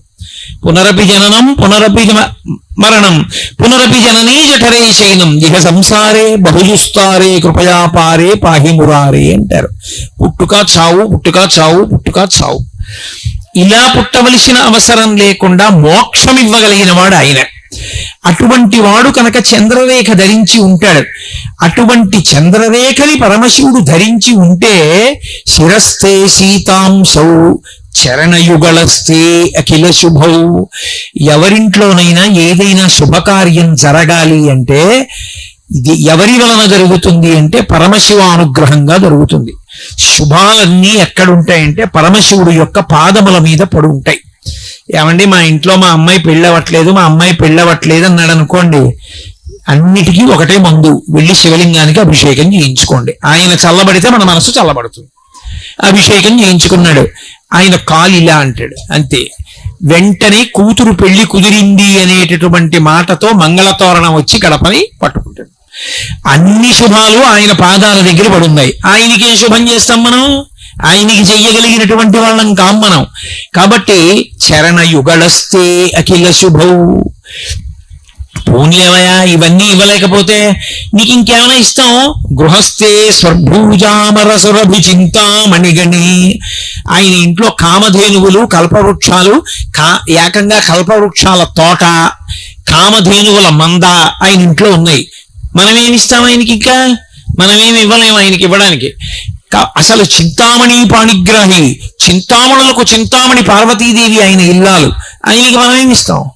కాబట్టి గృహస్థే స్వర్భూజామరసురభి చింతామణిగణి, అటువంటి వాడికి ఇవ్వడానికి కమర్థం దాస్యేహం, నన్ను ఏమిమ్మంటావు? ఇంకా ఇవ్వడానికి ఏం లేదు, నా దగ్గర ఉన్నది ఒకటే. ఏమిటో తెలుసా? అది నేను నేను నేను అనేది, నీ వాడను కాను కాను అని అడ్డం పడేది నా మనసు ఒకటే. దాన్ని నీకు ఇచ్చేస్తాను, పుచ్చేసుకో. భవతు భవదర్థం మమ మనః, నా మనసుని నీదిగా తీసేసుకో. తీసేసుకుంటే నా మనసు నీదైపోతే ఎప్పుడూ నువ్వు నా మనసులో ఉంటావు, చాలు నాకు. కాబట్టి నా మనసు లొంగట్లేదు, అది నా మాట వింటలేదు, ఎటో పోతోంది అస్తమానం. ఉషేయి శివుడి పాదాలు పట్టుకోవే అంటే పట్టుకోకుండా అన్ని చోట్ల తిరుగుతోంది. కాబట్టి దీన్ని నువ్వు ఉచ్చేసుకో. ఇది నీ మాట వింటే నీ దగ్గర ఉండాలిగా, నీ దగ్గర ఉండట్లా, ఇది తిరుగుతున్న దాన్ని నువ్వు ఉచ్చేసుకో. ఎంత భక్తితో ప్రార్థించారో చూడండి. అటువంటి ఆయనకి మనం ఏమి ఇవ్వగలం? మనం ఇవ్వడానికి ఏమి ఉండదు. ఎవడైనా నేనండి దానికి వెండి తొడుగు చేయించాను, నేను తలుపులు చేయించాను, నేను అదిగో రాళ్ళు వేయించాను, నేను అభిషేకం చేయించాను అని ఎవడైనా అన్నాడు అనుకోండి, వాడికన్నా అమాయకుడు లోకంలో ఇంకోడు లేడు. ఇది వాడు చేయించలేడు, వాడు ఎక్కడి నుంచి చేయిస్తాడు? అసలు వాడన్నవాడు ఉన్నాడంటే శివుడు శరీరాన్ని చేసి ఇచ్చాడు కాబట్టి, లేకపోతే శరీరం లేదు. ఇక నేనన్న మాట ఎక్కడి నుంచి వచ్చింది? వాడి అనుగ్రహంతో వాడు చేశాడు తప్ప వాడికి చెయ్యగలిగిన మొనగాడు వీడా? కమర్థం దాస్యేహం, నేనేం చేయగలనన్నారు శంకరాచార్యులు వారంతటి వారు. కాబట్టి ఆయనకి ఆనవ మలము, కార్మిక మలము లేవు. కార్మిక మలం అంటే గత జన్మలలో చేసుకున్నటువంటి కర్మల వలన పాపపుణ్యములను అనుభవించడానికి రాలేదు. మనం చేసుకున్న పాపాలకి మనం దుఃఖపడుతుంటే, దుఃఖాన్ని తట్టుకోలేకపోతే ఈశ్వరామ మనల్ని అనుగ్రహించండి అని మనం వేడుకోవడానికి, మనకి అవకాశం ఇవ్వడానికి ఆయన వచ్చి కూర్చున్నాడు. ఇప్పుడు ఆయన ఎవరు? లింగం. లింగం అంటే అది గుర్తు, అంతటా నిండిపోయిన వాడికి గుర్తు. లింగము అంటే గుర్తు, అంతటా నిండిపోయిన పదార్థానికి గుర్తే పరమశివుడు, అదే శివలింగం. ఇప్పుడు ఆ లింగం చల్లబడింది అనుకోండి, అభిషేకం అలా జరుగుతూనే ఉంటుంది, ధారాపాత్రలోంచి నీళ్లు పడుతూనే ఉంటాయి. చల్లబడింది అనుకోండి, అలా చల్లబడితే మన మనసులన్నీ చల్లబడతాయి. అందుకే లోకం అంతా బాగుండాలి, లోక కళ్యాణార్థం అభిషేకం. కూతురికి పెళ్ళవ్వాలి, అభిషేకం. కొడుక్కి ఉద్యోగం రావాలి, అభిషేకం. నా ఆరోగ్యం బాగుండాలి, అభిషేకం. ఏమిటో ఇంట్లో పశువులు చచ్చిపోతున్నాయి, ఏదో తెగులొచ్చి, అభిషేకం. పంట పండుతోంది, చేతికి రావట్లేదు, ప్రకృతి విపత్తులు వస్తున్నాయి, అభిషేకం. వర్షాలు పట్టలేదు, అభిషేకం. శ్రీకాళహస్తిలో మృత్యుంజయలింగం అని ఉంటుంది, దక్షిణామూర్తి ఎదురుగుండా.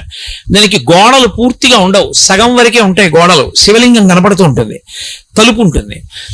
ఎక్కడ వానలు పడలేదనుకోండి, సువర్ణముఖరి నదిలో నీళ్లు ప్రవహించకపోతే ఏం చేస్తారంటే ఆ తలుపు మూసేస్తారు, గోడ కట్టేస్తారు. కట్టేసి ఆ గోడలు పైకి పెంచేస్తారు, ఆ పైకప్పు దగ్గరికంటా పెంచుతారు. పెంచి అర్చకులు గోడెక్కి కూర్చుంటారు. కూర్చుని సువర్ణముఖరి నదిలో ఉండేటటువంటి జలాల్ని కొత్త కుండలతో తెప్పించి రుద్రం అందరూ కూర్చుని చెప్తూ అభిషేకం చేసేస్తారు. చేసేస్తే ఆ నీళ్లలో శివలింగం మునిగిపోయే వరకు చేస్తారు. శివలింగం చివరి భాగం నీటిలో మునగగానే ఆకాశం అంతా నల్లటి మబ్బులు వచ్చి మెరుపులు మెరిసి వర్షం పడిపోతుంది. ఇన్ని మాటలు జరిగింది శ్రీకాళహస్తిలో. మీరు ఇప్పటికీ శ్రీకాళహస్తి అడితే ఆ శివలింగం, దక్షిణామూర్తి ఎదురుగున్నా ఉన్న శివలింగానికి వర్షాలు పడకపోతే అభిషేకం చేస్తారని చెప్పారు కోటేశ్వరారు.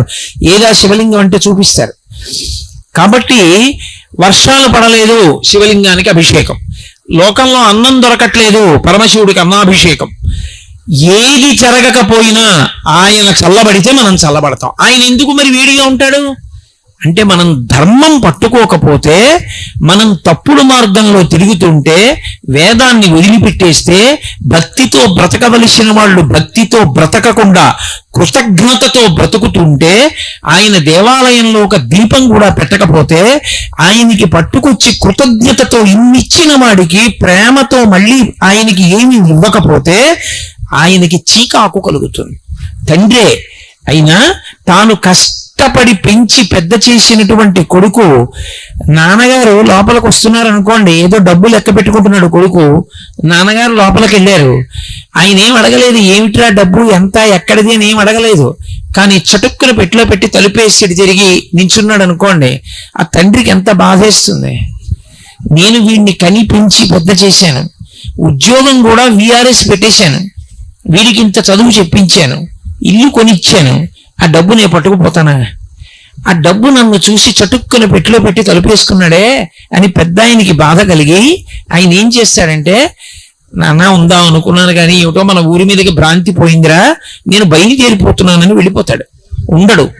నేను అబద్ధం చెప్పాను అనుకుంటున్నారా? కృతజ్ఞతతో, పాపభూయిష్టమైన జీవితంతో, భగవంతుడి పట్ల మర్యాదతో బ్రతకకపోతే ఈ దేశంలో భగవంతుడు నడిచి వెళ్ళిపోయాడు దేవాలయాల్లోంచి. అనేక సంఘటనలు జరిగాయి. కంచి నుంచి కామాక్షి వెళ్ళిపోయింది అలా ఒకప్పుడు. కంచిలోంచి కామాక్షి పరదేవత వెళ్ళిపోయింది, వెళ్ళిపోయి తంజావూరు వెళ్ళిపోయింది, వెళ్ళిపోయి తంజావూరులో ఉండిపోయింది స్వర్ణకామాక్షి. అందుకే ఇప్పటికీ తంజావూరు స్వర్ణకామాక్షి దగ్గరికి వెడితే ఆవిడ ఎంతో సంతోషపడుతుంది. వీడొక్కడరా, నేను కంచి విడిచిపెట్టి వచ్చేసానని నా కోసం వీడు వచ్చాడు తంజావూరు అంటుంది. స్వర్ణకామాక్షి వెళ్ళిపోయింది. శ్రీరంగం నుంచి రంగనాథుడు వెళ్ళిపోయాడు ఒకప్పుడు. అలా వెళ్ళిపోతేనే కదా ఇవాళ తిరుమలలో రంగనాయకుల మంటపం ఉంది. అక్కడి నుంచి వచ్చేసిన రంగనాథుడు తిరుమలలో రంగనాయకుల మంటపంలో ఉండిపోయాడు చాలా కాలం. భగవంతుడు కూడా దేవాలయాలు విడిచిపెట్టి వెళ్ళిపోయాడు. నేరెళ్ళమ్మ వెళ్ళిపోయింది తూర్పుగోదావరి జిల్లాలోని, అన్నవరం వెళ్ళిపోయింది రత్నగిరి దగ్గరికి. ఎందుకు వెళ్ళిపోతారు దేవతలంటే గుళ్ళల్లోంచి అసహ్యం కలిగితే వెళ్ళిపోతారు. డబ్బు లెక్క పెట్టుకుంటున్న కొడుకు తండ్రిని చూసి డబ్బు దాచుకుంటే అసహ్యించుకున్న తండ్రి తన ఇంటికి తాను వెళ్ళిపోయినట్టే పరమేశ్వరుడు కూడా ఊరు విడిచిపెట్టి వెళ్ళిపోతాడు. అలా వెళ్ళిపోయాడు అనుకోండి, ఉత్పాతములు సంభవిస్తాయి. అందుకే మేమందరం రోజు నీకు ఉపచారాలు చేయట్లేదు, తప్పులే చేస్తున్నాం. అయినా నువ్వు మా కన్న తండ్రివి. ఏమీ తెలియనటువంటి బిడ్డడు మహాపండితుడైనటువంటి తండ్రిని గుండెల మీద కాళ్లతో తంతాడు. అంత మాత్రం చేత కాలు విరిచేస్తాడా తండ్రి? ముద్దు పెట్టుకుంటాడు. మేమందరం తప్పు చేశాం, తప్పు చెయ్యట్లేదని అనలేదు. అందుకే అభిషేకం చేసేటప్పుడు నమస్తే రుద్రమంజబగుతోత ఇషవే నమః, నమస్తే అస్తు ధన్వనే బాహుభ్యాముతే నమః అని, అయ్యా మీ చేతిలో ఉన్న ధనస్సుకి నమస్కారం, అయ్యా మీకున్న కోపానికి నమస్కారం, బిడ్డలు ఆ కోపం విడిచిపెట్టేయండి, ఏదో తెలియక తప్పు చేశాం, మమ్మల్ని మన్నించండి. చాలా మంది తెలియక ఒక మాట చెప్తుంటారు, రుద్రుడు అంటే రౌద్రమున్నవాడు, కోపంతో ఉంటాడు ఆయన అంటుంటారు. పరమ తప్పు. రుద్రుడు అంటే కోపంతో ఉన్నవాడని కాదు అర్థం. రుత్ అంటే వేదం, వేదము చెప్పినటువంటి ధర్మముతో బతకాలనేటటువంటి అనుగ్రహమును కల్పించేవాడెవరో ఆయన శివుడు, ఆయన రుద్రుడు. ఈ మాట కొంచెం జాగ్రత్తగా పట్టుకోవాలి. ఆయనకి పశుపతి అని ఒక పేరు. పశుపతి అంటే పశువులకు పతి. ఎవరు పశువులు? మనందరం పశువులమే, మీరేమనుకోకండి. మనందరం పశువులం. ఎందుకని? పశువు అంటే 3 మాటలు ఉంటాయి. ఒకటి రాట ఉంటుంది, 2 తాడు ఉంటుంది, దానితో కట్టబడేటటువంటి జంతువు ఉంటుంది. ఈ 3 ఉంటే పశువు. మనకి కూడా 3 ఉంటాయి. ఏమిటి? రాట జన్మ, పుట్టడం రాట, పాశములు కర్మపాశములు. మనం అనేకమైనటువంటి రజోగుణ తమోగుణ ప్రవృత్తులతో తిరగడమే పశుత్వం. ఇప్పుడు కర్మపాశముల చేత జన్మ అనేటటువంటి స్తంభానికి పశువై కట్టబడి ఉంటాడు.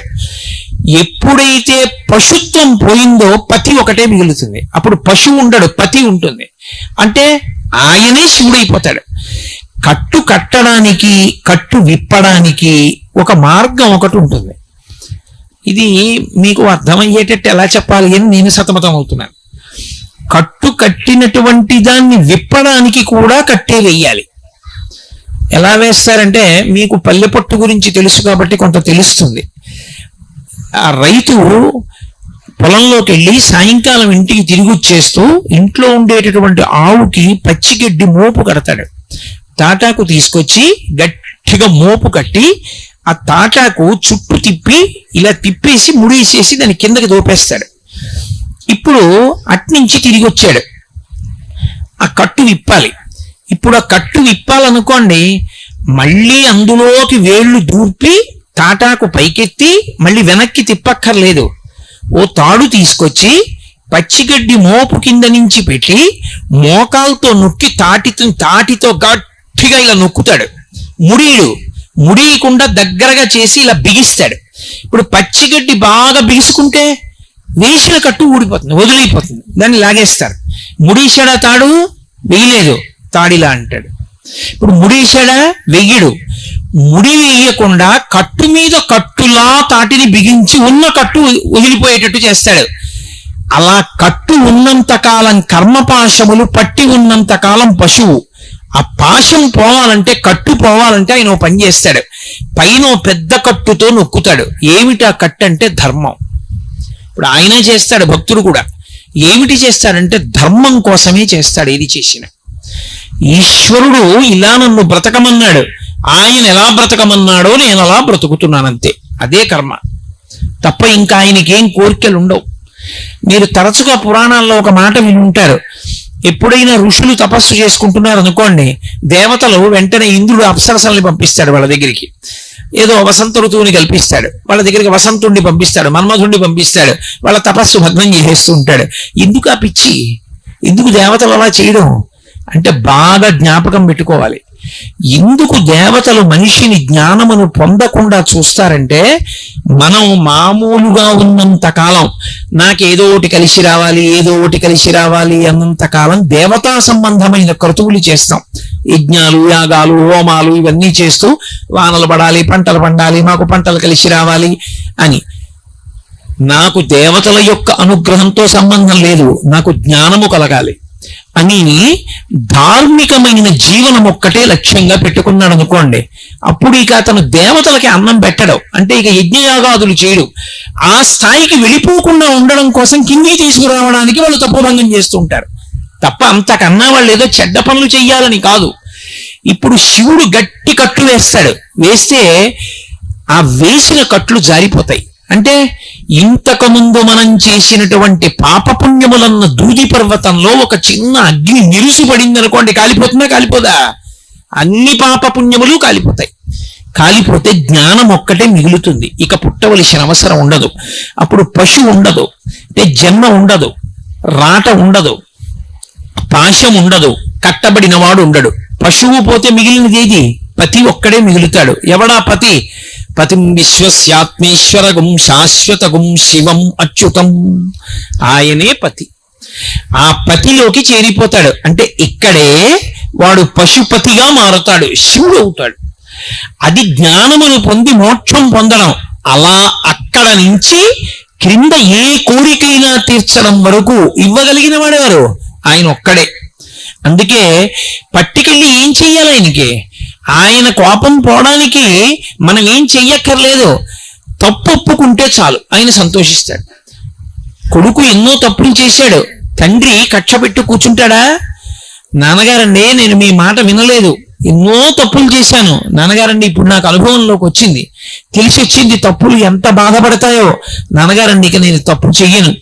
నేను చేసిన పాపాలు పోవడానికి ఒక వారం రోజులుండి మీతో కలిసి కూర్చుని సంధ్యావందనం చేసుకుని మీ కాళ్ళు పట్టి మీతో ఉండి వెళ్ళిపోతాను నాన్నగారు. ఇక నేను జీవితంలో ఎంతో భక్తితో ధార్మికంగా బతుకుతానన్నాడు. తండ్రి పరమ సంతోషాన్ని పొందేస్తాడా? పొందేయడా?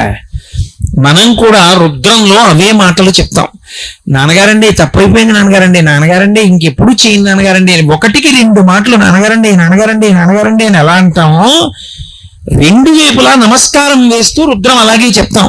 అందుకే నమః సోమాయ చ రుద్రాయ చ నమస్తామ్రాయ చ అరుణాయ చ నమః శంగాయ చ పశుపతయే చ నమః ఉగ్రాయ చ భీమాయ చ నమో అగ్రే వదాయ చ దూరే వదాయ చ నమో మంత్రే చ హనీయసే చ నమో వృక్షేభ్యో హరికేశేభ్యో నమస్తారాయ నమః సంభవే చ. అలా నమః నమః నమః నమః అటు నమః ఇటు నమః అటు నమః ఇటు నమః.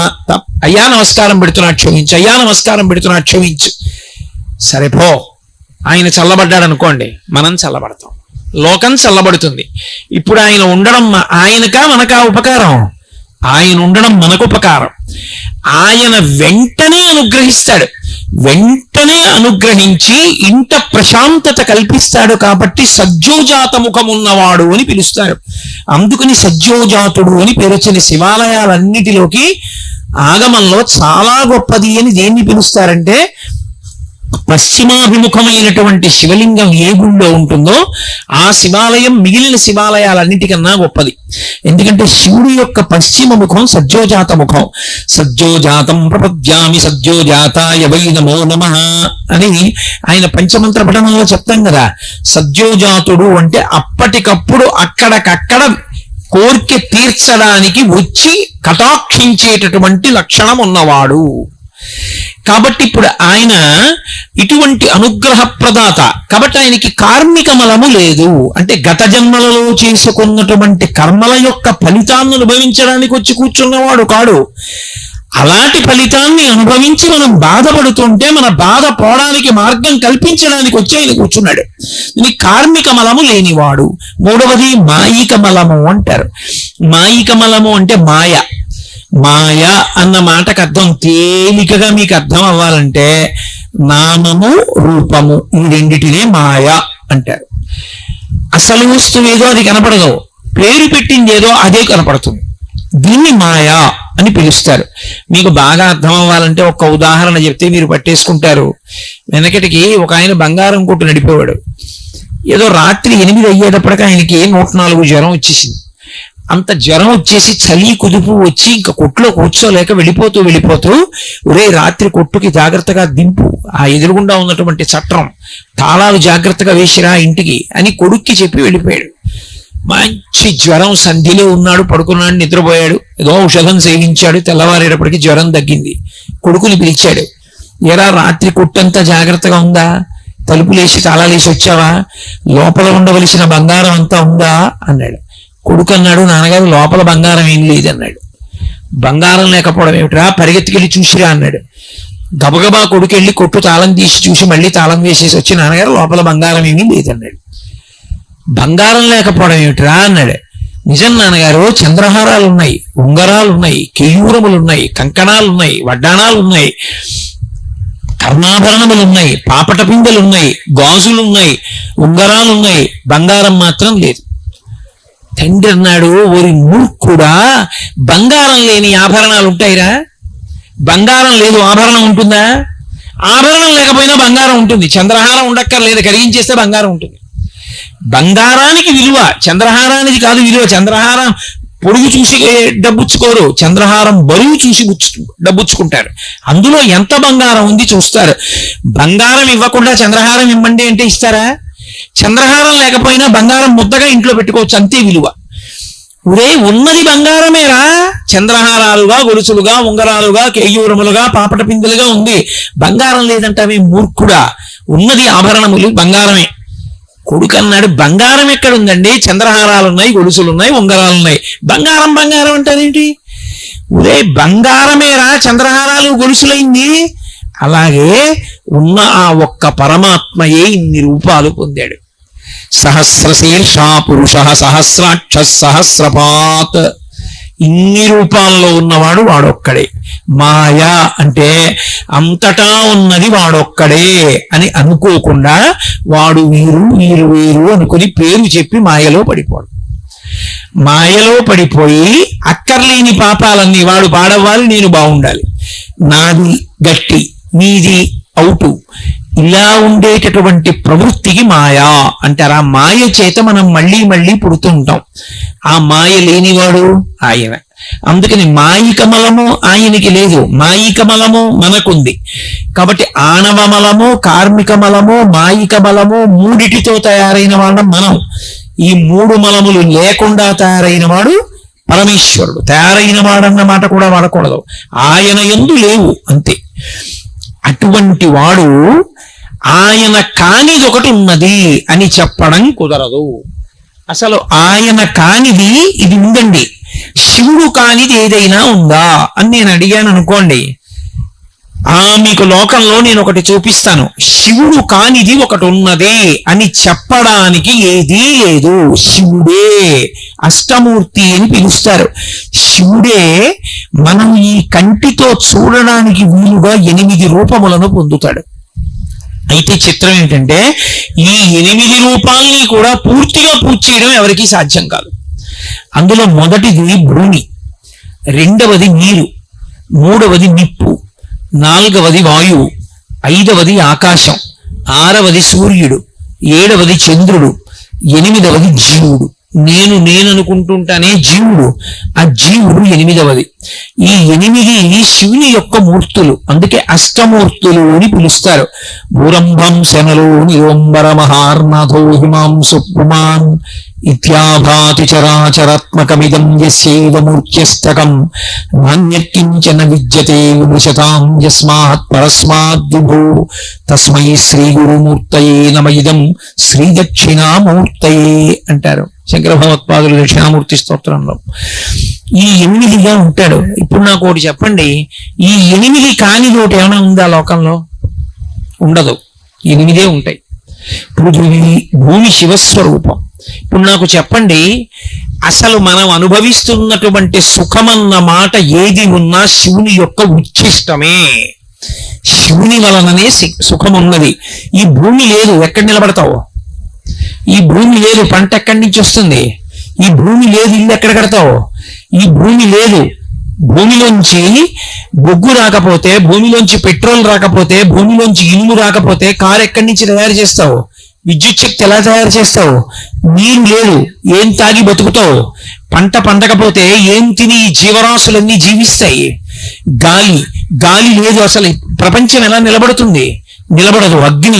అగ్ని లేదు, ఎలా బ్రతుకుతుంది ఈ ప్రపంచం? ఉండదు. పృథివీ ఆపస్తేజోవాయు ఆకాశములు ఆయనే. ఆకాశముగా అంతటా నిండిపోయినవాడు వ్యోమవత్యప్తదేహాయ దక్షిణామూర్తయే నమః. ఆకాశమై నిండిపోయినవాడు ఆయనే. సూర్యుడిగా ఉన్నవాడు ఆయనే. సూర్యుడుగా ఆయన లేడనుకోండి, అసలు లోకానికి ఆరోగ్యం ఎక్కడుంటుంది? ఆరోగ్యం భాస్కరాదిచ్చేత్. సూర్యకిరణముల యొక్క స్పర్శ వలన రోగకారకములైనటువంటి జీవులు చనిపోతాయి.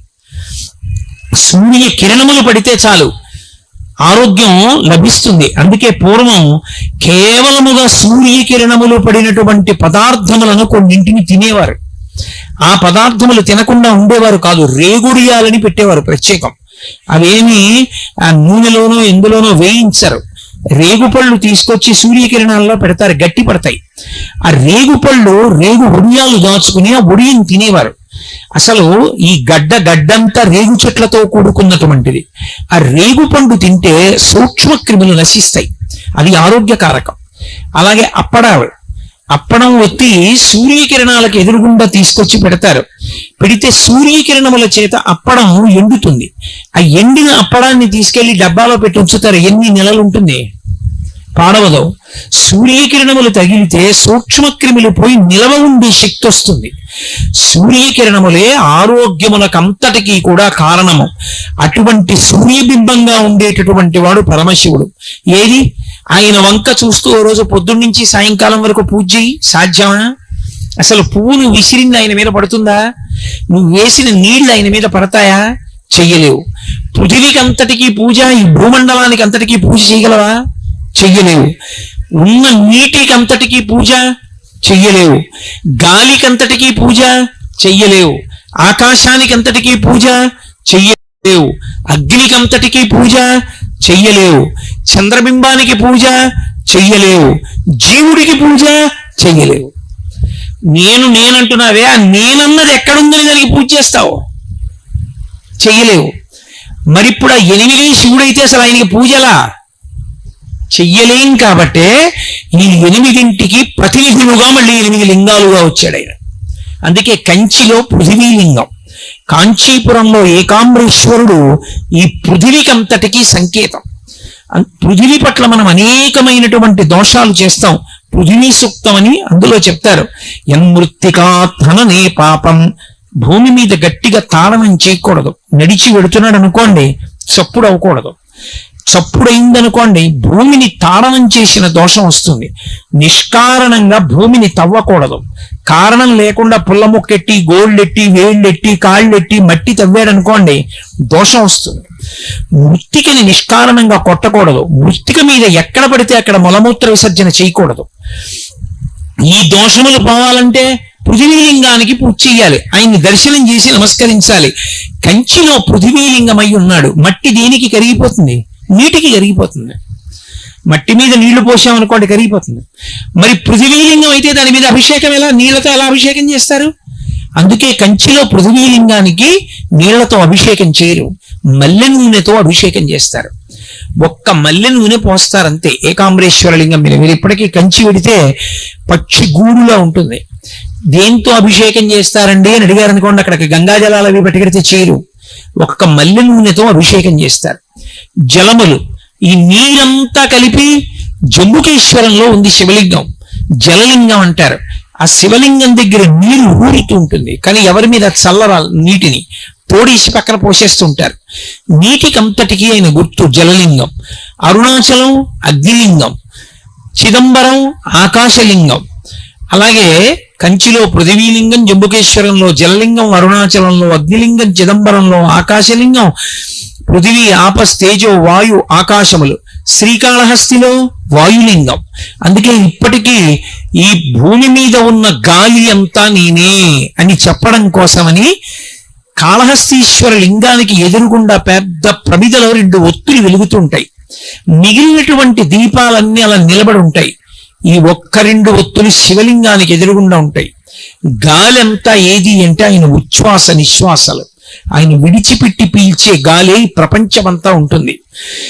గాలి నేనేను సుమా అని చెప్పడానికే శ్రీకాళహస్తిలో శివలింగం ఎదురుగుండా ఉన్నటువంటి ప్రమిదలో ఉన్న 2 ఒత్తులలో వెలుగుతున్న దీపాలు ఎప్పుడు కదులుతుంటాయి. ఇలా ఒకానొకప్పుడు బ్రిటిష్ వాళ్ళు ఈ దేశాన్ని పరిపాలించినప్పుడు ఇదంతా ఉట్టి తప్పు మాట, ఎక్కడి నుంచో గాలి వస్తోంది, కదులుతున్నాయి ఆ ఒత్తులు. తలుపులన్నీ వేసేసారనుకోండి, ఆక్సిజన్ అయిపోయింది అనుకోండి, దీపం నిధనం అయిపోతుంది. ఏదో చిన్న ఒత్తి వేసి ఓ గాజు ఇది అడ్డు పెట్టేదానికి పైన చిన్న జాగా ఉంటుంది, దాని మీద మూత పెట్టేశారనుకోండి, లోపల ఉన్న ఆక్సిజన్ అయిపోతే దీపం నిధనం అయిపోతుంది, ఆరిపోతుంది. శ్రీకాళహస్తిలో అలా జరుగుతుంది అని ఏం చేశారంటే బ్రిటిష్ వాళ్ళు తలుపులన్నీ వేసేశారు. నేను చూస్తాం ఎందుకు ఆరిపోవో దీపాలని. అన్ని దీపాలు ఆరిపోయాయి. కాళహస్తీశ్వరుడు ఎదురుగుండా ఉన్న 2 దీపాలు మాత్రం ఆక్సిజన్ లోపల అయిపోయినా కూడా ఆ 2 జ్యోతులు మాత్రం అలా కదులుతూ వెలుగుతూనే ఉన్నాయి. ఈ దేశానికి సంబంధించని వాళ్ళు, ఈ మతానికి సంబంధించని వాళ్ళు, పశ్చిమ దేశాల నుంచి వచ్చిన వాళ్ళు 2 చేతులు ఎత్తి నమస్కారం చేశారు. ఇది ఈ దేశం యొక్క గొప్పతనం అని. కాబట్టి వాయువు కాళహస్తీశ్వరలింగం అయి ఉన్నాడు. అలాగే సూర్యుడికి చెయ్యలేం కాబట్టి సూర్యలింగంగా కోణార్కలో శివలింగం ఉంది. అలాగే చంద్రుడికి పూజ చేయలేం కాబట్టి చంద్రలింగంగా ఒరిస్సాలో సీతాకుండంలో వెలిశాడు. యజమాని నేను నేను నేను అన్న భావనకి పూజ చెయ్యలేం కాబట్టి కాఠ్మండు నేపాల్ యజమాన లింగం అయ్యాడు పశుపతినాథ్. కాబట్టి ఈ నేను ఆ నేనులో కలిసిపోయి అఖండమైపోవాలి, అందుకే పశుపతినాథ్ అయ్యాడు. ఇప్పుడు ఈ 8 మూర్తులు ఆయనే, 8 మూర్తులు ఆయనై 8 లింగములుగా మారాడు. ఆయన కానిది, ఆయన వలన పొందని సుఖము ఈ లోకంలో ఏముంది నాకు చెప్పండి.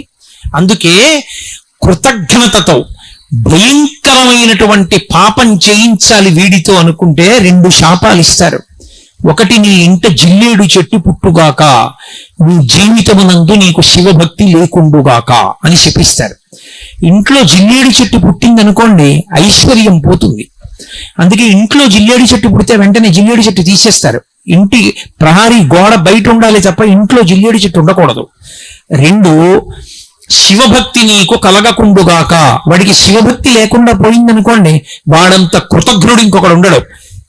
రౌరవాది నరకాలకు పోతాడు, కొన్ని కోట్ల జన్మలు తిరియక్కుగా పోతాడు. అందుకే అవతల వాడిని ఉద్ధరించాలనుకున్నారనుకోండి, నీకు శివభక్తి కలుగుగాక అని ఆశీర్వచనం చేస్తారు. అంత గొప్పది శివభక్తి. ఆయన అశుతోషుడు, అన్నీ ఆయన ఉంటే ఆయనకి మనం ఏమివ్వాలి? ఆయనకి మనం ఇవ్వడానికి ఏమి ఉండదు. అందుకే శివుడికి ఒక్కడికే ఒక పేరుంది. ఆయనకి అసుతోషుడు అని ఒక పేరు. అసుతోషుడు అంటే ఎంత చిన్నదని మీరు అంటారో అంత చిన్నదానికి అంత పెద్ద పొంగగలిగిన వాడు. అంత పొంగిపోతాడు. అంత పొంగిపోయే లక్షణం అంత చిన్నదానికి ఉన్నవాడెవరో ఆయనని అసుతోషుడు అంటారు. ఆయనకి పట్టికెళ్ళి ఇది ఇస్తే సంతోషిస్తాడని ఏం లేదు. అందుకే సజ్జోజాతుడు. మీరు ఎక్కడ నిలబడి మనసులో ఆయన్ని తలుచుకుని సంతోషించారనుకోండి, ఒక నమస్కారం చేశారనుకోండి, పొంగిపోతాడంతే. ఉబ్బులింగడు అంటే వెళ్ళి పొగిడితే పొంగిపోతాడు కాదు, అది తప్పు. అలా అనకూడదు. ఉబ్బులింగడు అసుతోషుడు అన్న మాటకు అర్థం ఏంటంటే భక్తి కలిగిన వాడు ఏం చేశాడని అడగడు, భక్తి అంటూ ఉంటే చాలు. శ్రీశైలేషు భజింతనో యభవు కంచీనాథు సేవింతనో కాశీవల్లభు కల్వబోధన మహాకాళేషు సేవింతనో నా శీలం అణువైన మేన్వడుచున్ రక్షింపవే నీ కృపా శ్రీ శృంగార విలాసహాసములచే శ్రీకాళహస్తీశ్వర. ఏమీ చెయ్యలేదు శివ, నన్ను కాపాడు అని అడిగితే చాలు, గుర్తుపెట్టుకుంటాడు. అందుకే శ్రీకాళహస్తిలో పశ్చిమాభిముఖుడై ఉంటాడు. పశ్చిమం దేనికి గుర్తు? సూర్యాస్తమయానికి గుర్తు. సూర్యాస్తమయం అంటే అయిపోయింది, పొద్దు వాలిపోయింది. దీపం ఉండగా ఇల్లు చక్కబెట్టుకో అంటారు. పెద్ద దీపం సూర్యుడు. సూర్యుడు పశ్చిమానికి ఒరిగిపోయి సూర్యాస్తమయం అయిపోయిందంటే అయిపోయింది. జీవితం అయిపోయింది అనడానికి గుర్తు ఏమిటంటే సూర్యాస్తమయం. అటువంటప్పుడు ఆఖరి ఊపిరిలో నీ ఊపిరిని నేను భగవన్నామంగా మార్చి నీ చేత భగవన్నామం చెప్పించి నువ్వు భగవన్నామం చెప్తూ వెళ్ళిపోయావన్న పుణ్యంతో నేను నాలో కలుపుకుంటానని అభయం ఇస్తాడు ఆయన. అందుకు పశ్చిమాభిముఖుడు అవుతాడు. అక్కడ శ్రీకాళహస్తి వెళ్ళి నమస్కారం పెట్టాడు అనుకోండి, గుర్తుపెట్టుకుంటాడు. నిన్ను నేను గుర్తుపెట్టుకోవాలని వాడి ఆఖరి ఊపిరిలో భగవన్నామం చెప్పిస్తాడు. చెప్పించి తనలో కలుపుకుంటాడు. అసుతోషుడు. ఆయనకి ఇది చెయ్యాలనేం లేదు. శివుని శిరమున కాసిన్ని నీళ్లు చల్లి పత్తిరి సుమంత నెవ్వాడు పారవయిచు కామధేనువు వానింటి గాడి పశువు అల్ల సురశాఖ వానింటి మల్లె చెట్టు అన్నారు. లోకంలో ఎవరి మీదైనా మనకి ప్రీతి కలిగిందనుకోండి, వాళ్ళ నెత్తి మీద చెంబు నీళ్లు వచ్చామనుకోండి, ఎంత అసహ్యం ఇస్తుంది వాళ్ళకి. అయ్యా మీరంటే మాకు ఎంతో ప్రేమ కలిగిందండి, అందుకని మీ మీద నీళ్లు పోస్తున్నామని ఇంట్లో బిందులో నీళ్ళు తీసుకొచ్చి మీద వచ్చాం అనుకోండి. నీకు బుద్ధి ఉందిరా? ప్రేమ కలిగితే నమస్కారం పెట్టు, నీకు ఉంటే కాస్త పాయసం పెట్టు, రెండు లేదు ఏం అక్కర్లేదు ఓ నమస్కారం పెట్టు, అది కాదు ఇది కాదు ఇది మేము నీళ్లు వచ్చామంటాడు. పోనీ ఆ నీళ్లు పోయడం అయినా ఎవడైనా శ్రద్ధగా పోస్తాడేంటి? ఆయనకి అభిషేకం చేయడం. ఆయనకి అభిషేకం చేసేటటువంటి ప్రక్రియ చూస్తే మనసు చురుక్కుమంటుంది. ఆయన దగ్గరికి వెళ్ళి ఇన్ని నీళ్లు ఆయన ఇస్తే ఓ ఉద్ధరినట్టుకుని పోయడం మొదలెడతాడు. తను ఎప్పుడైనా నేల మీద అన్నం పెట్టుకు తింటాడా? కటిక నేల మీద భార్య అన్నం పెట్టి పప్పేస్తే కలుపుకు తింటాడా? శివాలయంలో కొబ్బరి చెక్కలు నైవేద్యం పెట్టడం కటిక నేల మీద, శివలింగం ఎదురుగుండా నేల మీద కొబ్బరి చెక్కలు పెట్టి దిక్కుమాలిన వాడికి దరిద్రుడికి పెట్టినట్టు పెట్టడం ఎంత దోషం! ఏ పళ్ళెం లేదా శివాలయంలో? ఓ పళ్ళెం ఖాళీ చేసి తీసుకొచ్చి అందులో కొబ్బరి చెక్కలు పెట్టి నైవేద్యం పెట్టడం చేత కదా? ఎందుకంత ధిక్కార ధోరణి? అదే మర్యాద? అదే భగవంతుడి పట్ల ప్రవర్తించవలసినటువంటి తీరు? అదే భక్తికి లక్షణం? ఒక పని చేస్తున్నామంటే అలా మనకి చేస్తే అన్న ఆలోచన ఉంటే భక్తి. లేనినాడు భక్తి ఏమిటి? బూడిద. నాకు పెడితే తింటానా? అలాగా నేను మీ ఇంటికి వస్తే నేల మీద అన్నం పెడితే నేను తింటానా? శివుడికి ఎందుకు పెడతావు కొబ్బరి చెక్కలు నేల మీద శివలింగం ఎదురుగుండా? ఏ పళ్ళెం తీసుకొచ్చి పళ్ళెంలో పెట్టి నైవేద్యం పెట్టడం చేత కదా? అంత పళ్ళెం లేకుండా ఉందా శివాలయం? అంత పళ్ళెం లేకపోతే ఊళ్ళో వాళ్ళు ఇస్తారు పళ్ళాలు, అంతే తప్ప అలా నైవేద్యాలు పెట్టకూడదు. ఇక్కడ కాదు, ఎక్కడైనా అంతే. కాబట్టి శివుని శిరమున కాశీని నీళ్లు చల్లి అభిషేకం చేసేవాడెవడు? ఆయన నెత్తి మీద నీళ్లు చల్లడమే ఇష్టం వచ్చినట్టు, ఉద్ధరణితో తీసి ఇలా అండం. ఏది ధారగా అభిషేకం చేస్తున్నవాడు ఎవరున్నాడు? అయినా ఆయన సంతోషపడిపోతున్నాడు. పోన్లేరా వీడంటే ఇలా అరుస్తాడు కానీ నేను అలా బాధపడినాం. పిల్లాడు వాడు ఏదో పాపం నన్ను నమ్ముకు తిరుగుతున్నాడు, వీడికే వేదిక మీద కూర్చుని ఎన్నైనా చెప్తాడు. అంతరాలయంలో రోజు 6 గంటలు రోహిణీ కార్తీలు నిలబడితే తెలుస్తుంది కష్టం ఏమిటో. ఏదో ఒక్క రోజు తెలియక పెట్టాడేమో. కాబట్టి ఆయన పట్టించుకోడు, ఆయన ఉదారుడు. కాబట్టి శివుని శిరమున కాశీని నీళ్లు చల్లి, కాశీ నీళ్ళు ఇలా చల్లితే చాలు ఆయన పొంగిపోతాడు. పత్తిరి సుమంత నెవ్వాడు పారవయిచు. పరమ సంతోషంతో పత్రి తీసి పూజ చేసిన వాడెవరు? కార్తీక మాసంలో అయ్య బాబోయ్ ఆయనకి 1,00,000 బిల్వార్చనలు 1,00,000 బిల్వార్చనలని బిల్వార్చన చేస్తుంటే చూసిన వాడికి ఒళ్ళు జలధరిస్తుంది. ఆ రొట్టంతా తీసుకొస్తారు గుళ్ళల్లో, కనీసం ఓ బట్ట కూడా పరచరు, నేల మీద పారేస్తారు. నేల మీద పడేస్తే పృథివీ శివలింగం ఏమైంది? అయిపోయింది పూజ. నేల మీద పడితే పూజ అయిపోయింది అంతే. ఎందుకంటే పృథివీ శివలింగం అని ఇందాకనైనా చెప్పాను, పూజ అయిపోయిందా? ఇప్పుడు అయిపోయిన పూజకి మళ్ళీ అదే పత్రి తీసి వేస్తే ఏమైంది? పునఃపూజ అయింది. పూజ ఎక్కడైంది? 2, పత్రి వేసేటప్పుడు ఒక విధానం ఉంది. చీడ, పేడ, పురుగు, సాలెపురుగు, చీమ అది చిరిగిపోవడం కానీ ముక్క విడిపోవడం కానీ ఉండకూడదు. పరమ జాగ్రత్తగా ముచికతోటి 3 ఆకులున్నవి తీసి పళ్ళెంలో పేర్చి ముచిక పైకొచ్చేటట్టుగా పట్టుకుంటే ముచిక ఒక్కటి తీసి ఇలా గుండెలకి చూపించి వేస్తే శివలింగం మీద మారేడు దళం తిరగబడితే ఐశ్వర్యం, బోర్లా పడితే జ్ఞానం, ఏం జరిగినా ఫలితం ఇచ్చేస్తుంది. అలా వెయ్యాలి మారేడు దళాన్ని. ఏది? ఇంతంత రొట్ట చేతులతో ఇచ్చి ఆయన మీద విసిరేస్తారు. మీరు ఎప్పుడైనా గమనించండి, మారేడు దళాల మధ్యలో చేతులు పెట్టి కాసేపు ఉంచండి, బొబ్బలు ఎక్కుతాయి. అంత వేడి మారేడు దళం. అంత మారేడు దళాలతో గుళ్ళో ఆయన శివలింగాన్ని అంతటినీ కప్పేస్తారు. నిజంగా ఆయన ఎంత ఉడికిపోతాడు లోపల. అలా కప్పేస్తే కనీసం కనపడుతుందా? ఆయన అంతటా ఉంటాడు నిజమే. భక్తి అన్న మాటకి ఉన్నాడన్న మాట ఒకటి ఉందిగా. ఏది పూజ అసలు? అసలు ఆ భావన ఎక్కడుంది? పత్రి సుమంత నెవ్వాడు పారవయించు, వాడు పత్రి పారేశాడంతే ఆయన మీద. అయినా కూడా ఆయన ప్రసన్నుడై కామధేనువు అనింటి గాడి పశువు అలా పత్రి విసిరేసిన వాడికి కామధేనువుని తెచ్చి వాడు దొడ్లో కట్టేస్తాడు. నీ కోరికలు తీర్చుకోరా అంటాడు.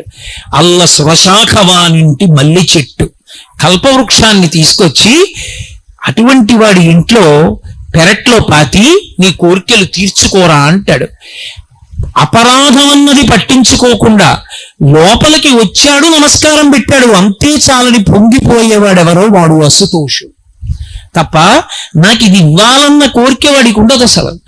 అంతటి ప్రసన్న హృదయుడై చిన్న దోషం కూడా పట్టించుకోకుండా శివ అని పిలిచినంత మాత్రం చేత పొంగిపోయేటటువంటి మనసున్నవాడెవరో వాణ్ణి శివుడని పిలుస్తారు. అందుకే మీరు చూడండి, శివభక్తి యొక్క చరిత్ర మీరు పరిశీలనం చేస్తే లోకానికి అపరాధంగా కనపడినవన్నీ కూడా భక్తి ఉన్నప్పుడు ఆయన ఉపచారంగా తీసుకున్నాడు. లోకం అపచారంగా తీసుకుంది దాన్ని. ఒకప్పుడు శివభక్తులు 63 మంది ఉన్నారు నాయనార్లు. అందులో తిరునీలనక్క నాయనార్ అని ఒక నాయనార్. ఆ నాయనార్ పరమేశ్వరుడికి కళ్ళు మూసుకుని మారేడు దళాలు వేస్తున్నాడు. భార్య మారేడు దళాలు పేర్చి పళ్ళెం ఇస్తోంది. ఆయన ఒళ్ళో పెట్టుకుని పరవశంతో అప్పుడప్పుడు కళ్ళు మూసుకుని ఆ చివర ఉన్న ఈయన పట్టుకుని శివలింగం మీద వేస్తున్నాడు. కొంతసేపు అయిన తర్వాత ఆవిడ చూడలేదు, ఒక మారేడు దళం మీద సాలెపురుగు ఉంది. సాలెపురుగు ఆయుర్వేదంలో అన్నిటికన్నా పెద్ద విషం ఉన్న ప్రాణి సాలెపురుగే. అత్యంత ప్రమాదకరమైన ప్రాణిగా ఆయుర్వేదంలో చెప్పబడేది ఏది అంటే సాలెపురుగే. సాలెపురుగు పాకుతోంది. సాలెపురుగుకి ఒళ్ళంత విషం. అది పాకితే చాలు దద్దుర్లు వస్తాయి. అది పాకితే కొన్నాళ్ల పాటు పోదు. అటువంటి ర్యాష్ అంటారే, అటువంటి దద్దుర్లు వచ్చేస్తాయి. అది శివలింగం మీద పాకుతోంది పెద్ద సాలెపురుగు. నీలనక్క నాయనార్ భార్య చూసింది. నాయనారు కూడా చూశాడు. ఆయన మహానుభావుడు, ఆయన ఒంటి మీద సాలెపురుగు పాకితే ఆయనకి లెక్క ఊరుకున్నాడు. నాయనార్ భార్య చూశాను కొద్దీ, అమ్మో నా తండ్రి శరీరం అంత కోమలంగా ఉంటుంది, ఆయన ఒళ్ళంతా పాకేస్తోందే సాలెపురుగు, ఒళ్ళంతా ఎంత తట్లు కట్టేస్తుందో, ఎంత దురద పెడుతుందో ఆయనకని భయపడి కన్న తల్లి పిల్లవాడికి ఏదైనా ఇబ్బంది వస్తే వెంటనే తూతూ అంటుంది అని శ్రీకృష్ణ కర్ణామృతంలో లీలాశకుడు కూడా అంటాడు. ఆ తూతూ అని ఉమ్మేసి గబగబా రాసేస్తుంది ముందు వాడికి ఆ ఇబ్బంది కలగకుండా చూడ్డానికి. అలా ఆమె కన్న తల్లిలా అమ్మో శివుడికి ఎక్కడ ఇబ్బంది వస్తుందో అని చేతిలో ఉమ్మేసుకుని శివలింగానికి రాసేసింది. రాస్తే నాయనారు చూశాడు. చీ దుర్మార్గురాలా, శివలింగానికి ఉమ్ము రాశావా? ఇక నేను నా జీవితంలో నిన్ను చూడను. ఇంటి బయట వేరే ఇల్లుంది, ఆ ఇంట్లో ఉండు, ఇక నువ్వు నా కంట పడద్దు జీవితంలో అన్నాడు. ఆమె బాధపడుతూ వెళ్ళి ఆ ఇంట్లో ఉంది. రాత్రి నాయనారు వెళ్ళి పడుకున్నాడు. పరమశివుడు కల్లోకి వచ్చాడు. ఒళ్ళంతా దద్దుర్లే, ఒక్క చోట దద్దుర్లు లేవు. అడిగిపోయి నాయనారు అడిగాడు, శివ ఏమిటి మీ ఒళ్ళంతా దద్దుర్లని అడిగాడు. నువ్వు మారేడు దళానికి సాలెపురుగు ఉండగా చేసేసావుగా పూజ, అది నా ఒళ్ళంతా పాకింది, ఒళ్ళంతా దద్దుర్లు వచ్చాయి. ఇక్కడ ఒక్క చోట దద్దురు ఎందుకు లేదో తెలుసా? నా ఒళ్ళు దద్దుర్లు ఎక్కుతోందని బెంగ పెట్టుకుని మీ ఆవిడ ఉమ్ము రాసింది. భక్తితో మీ భార్య ఉమ్ము రాసిన చోట దద్దురు ఎక్కలేదు, నీ చేసిన పూజకి ఒళ్ళు దద్దుర్లు ఎక్కిందన్నాడు. శివ, ఎంత తప్పైందో నాకు అర్థమైంది, నన్ను మన్నించు శంకర అని వెళ్ళి భార్యను తీసుకొచ్చి ఏలుకున్నాడు. కాబట్టి అసుతోషుడు ఏ పని చేశారన్నది కాదు, ఆయన అందులో ఉండేటటువంటి భక్తిని చూస్తాడు. వాడు భక్తితో చేశాడా ఈ పని, పొంగిపోతాడంతే. అందుకే అసుతోషుడని పిలుస్తారు. అందుకే మీరు 63 మంది నాయనారుల చరిత్ర చదివినా, పరమశివుని యొక్క కథలు చదివినా, శివమహాపురాణం చదివినా మీకు ప్రబలంగా కనపడేది ఏమిటి అంటే, శివుని విషయంలో భక్తితో మీరు చేసిన ఒక్క నమస్కారం అయినా సరే ఆయన్ని సజ్జోజాతుణ్ణి చేస్తుంది. అంటే ఉత్తర క్షణంలో అనుగ్రహాన్ని కల్పిస్తుంది. అటువంటి ఉదారుడు ఆయన. అందుకే శంకరాచార్యుల వారి శివానంద లహరి చేస్తూ ఓ మాట అంటారు, మార్గావర్తిత పాదుకా పశుపతే రంగస్య కూర్చాయతే గండూషాంబునిషేచనం పురవిప్రోర్దివ్యాభిషేకాయతే కించిద్భక్షిత మాంసశేష కపలం నవ్యోపహరాయతే భక్తి కిం న కరోత్యహో పంచరూ భక్త్యావతంసాయకే. తిన్నడు కేవలం కిరాతుడు, ఆయనకేం తెలియదు. అటువంటి వాడు వేట కోసం తిరిగాడు, మంచి ఆకలేసేసింది. ఆఖరికి బలిసిన అడవి పంది ఒకటి దొరికింది. బాణాలు పెట్టి కొట్టారు, అది పడిపోయింది. పడిపోయిన తర్వాత తిరిగి ఉన్నాడేమో, ఒళ్ళంతా మురికి పట్టేసింది, చెమట పట్టేసింది. స్నేహితులు అన్నారు, రే ఆకలేసేస్తోందిరా, గబగబా 4 ఎండుకర్రలు తెచ్చి అగ్నిహోత్రం రగల్చి పందిని కాలుస్తాం, కాల్చాక కత్తి పెట్టి కోసి మాంసం తినేద్దాం అన్నారు. ఆయన అన్నాడు, మీరు పందిని కాలుస్తూ ఉండండి, నేను ఇప్పుడే ఒక్కసారి లోపలికి వెళ్ళి ఆ ఏట్లో స్నానం చేసి వస్తా, ఒళ్ళు మురిగ్గా ఉంది అని ఏట్లో స్నానం చేద్దామని వెడుతున్నాడు. కాళహస్తీశ్వర లింగం కనపడింది. అప్పట్లో తెల్లవారుజామున బ్రాహ్మణుడు వచ్చి పూజ చేసి వెళ్ళిపోయేవాడంతే. శివలింగం వంక చూశాడు. శివ, ఎప్పుడు తిన్నావు, ఎంత ఆకలేస్తోందో, శంకర నీకు తెచ్చి నేను అన్నం పెడతానన్నాడు. ఆయనకి ఏం తెలుసు, ఆయన తినేదే శంకరుడికి పెడతాననుకున్నాడు. గబగబా వెళ్ళాడు. అడవి పందిని కాల్చి కోసి ఒక్కొక్క ముక్క తీసి కొరికి చూశాడు వివిధ శరీర భాగాల్లోంచి. ఒక చోట ముక్క రుచిగా అనిపించింది. ఆ ఎంగిలి ముక్క తన ముమ్ముతో ఉన్నదాన్ని పట్టుకున్నాడు. ఆ శివానికి ముక్క పెడతాను తిందుగానివి అని ఆ ముక్క పట్టుకుని పరిగెడుతున్నాడు గుడికి. ఇంతలో గుర్తొచ్చింది, శివుడికి అలవాటు ఉంది, స్నానం చేస్తే గాని తినడం. నేను ఎలా స్నానం చేశాను, నేను ఎప్పుడు చేయను, అలాంటిది ఇవాళ స్నానం చేశా అంటే తినడు. నా గురించి కాదు, తిన్నడు, స్నానం చేశాడు ఆ రోజున. శివుడు స్నానం చేస్తే కానీ తినడు. కాబట్టి ఆయనకి నీళ్లు పోయాలి, అభిషేకం చేయాలి. అభిషేక మంత్రాలు నాకు రావు, ఏదో కాసి నీళ్లు పోస్తాయి నెత్తి మీద. అందుకని నీళ్లు పట్టుకెళ్ళాలని గబగబా ఓ పిడత ఒకటి చూశాడు, ఎక్కడన్నా దొరుకుతుందా అని వెతికాడు. ఎక్కడ పిడత కనపడలేదు. ఏమిటి లోపల బెంగ, ఆకలితో ఉన్నాడు ఆయన. పాపం అన్నం పెట్టాలి, ఈ పిడతల కోసం గిన్నెల కోసం వెతుక్కుంటే అన్నం ఎప్పుడు తింటాడు? అందుకని గబగబా వెళ్ళాడు. ఓ చేతిలో ధనస్సు ఉంది, ఓ చేతిలో ఎంగిలి మాంసం ముక్కు ఉంది. ఎలా పట్టుకెడతాడు నీళ్లు? అర్థం కాలేదు. ఆ చేతిలో ఉన్నటువంటి మాంసం ముక్క అక్కడ పెట్టి కాసి నీళ్లు ఇలా తీసి నోట్లో పట్టుకున్నాడు. నోటి నిండా నీళ్లు పట్టుకుని ఇప్పుడు ఆ చేతిలో ఉన్న మాంసం ముక్క పట్టుకుని పరిగెత్తుకుంటూ గుళ్ళోకి వెళ్ళాడు. ఆయనకు అలవాటు ఉంది, శివలింగం మీద పూజ చేసినటువంటి పువ్వుల్ని చేత్తో తీయకూడదు. మర్నాడు నిర్మాల్యం తీసేటప్పుడు కూర్చతో తీయాలి అని నియమం. కూర్చ అంటే మెత్తటి బ్రష్ వాడతారు, చాలా మెత్తగా ఉంటుంది. అటువంటి దాంతో ఉత్తరాభిముఖంగా నిర్మాల్య విసర్జనం చెయ్యాలి అని. ఆ బ్రష్ ఎక్కడుంది ఇప్పుడు ఆయన దగ్గర? తిరిగి నా చెప్పులు మెత్తబడిపోయి దీంతో తీసేస్తానన్నాడు. మార్గావర్తిత పాదుకా పశుపతే రంగస్య కూర్చాయతే. మలమూత్రాలు జంతువుల్ని అన్నిటినీ తొక్కి తిరిగి వచ్చినటువంటి ఎడంకాలి చెప్పు తీసి ఆ పానవట్టం మీద మాంసం ముక్క పెట్టి ఆ చేత్తో చెప్పుతోటి శివలింగం మీద ఉన్న పువ్వులు తీసేశాడు. శివుడు అన్నాడు, రంగస్య కూర్చాయతే. ఎంత గొప్ప పూజ చేశావురా, ఎంత గొప్పగా తీసావురా నిర్మాల్యం అన్నాడు. గండూషాంబునిషేచనం పురరిపోర్దివ్యాభిషేకాయతే. ఆ గండస్థలం అంటే పుక్కిట పట్టిన నీళ్లు ఊమిశాడు శివలింగం మీద. అబ్బో ఎంత గొప్ప అభిషేకం రా అనుకున్నాడు శివుడు. కించిద్భక్షితమాంసశేష కబలం నవ్యోపహారాయతే. తను ఎంగిలి కురికి తెచ్చి ఉమ్ముతో ఉన్న మాంసం ముక్క అక్కడ పెట్టి శివ తినన్నాడు. ఆయన తినలేదు. ఎందుకు తినవు? ఆకలేస్తుంటే ఏమిటి నేను చేసిన తప్పు తల కొట్టుకున్నాడు, తినేశాడు శివుడు. నవ్యోపహారాయతే భక్తి కిం నకరోత్యహో వనచరో భక్త్యావతంసాయకే. నరశంకరులు భక్తి ఎంత గొప్పదయా శివ. భక్తితో తిన్నడు ఇటువంటి ఉపచారాలు చేస్తే, అపచారాలు చేస్తే ఉపచారాలుగా నువ్వు తీసేసుకున్నావా? భక్తి ఒక్కటే చూసావా? ఎంతటి ఉదార హృదయుడవయ్యా శివ అని 2 చేతులు ఎత్తి శంకర భగవత్పాదులు నమస్కారం చేశారు. అంటే దాని ఉద్దేశం తిన్నడు అలా చేస్తే పుచ్చుకున్నాడని మనం కూడా అలా చేయొచ్చా? చేయకూడదు. తిన్నడికి తెలియదు కాబట్టి అలా చేశాడు. మనకి ఎంత తెలుసో అంత తెలిసినట్టు ఉపచారం చేయాలి తప్ప తెలిసి కూడా అపచారం పరమేశ్వరుని యందు చెయ్యరాదు. అప్పుడు అది భక్తి అన్న మాట ఎందుకు అవుతుంది? ఉపచారాన్ని ఉపచారంగానే చెయ్యాలి.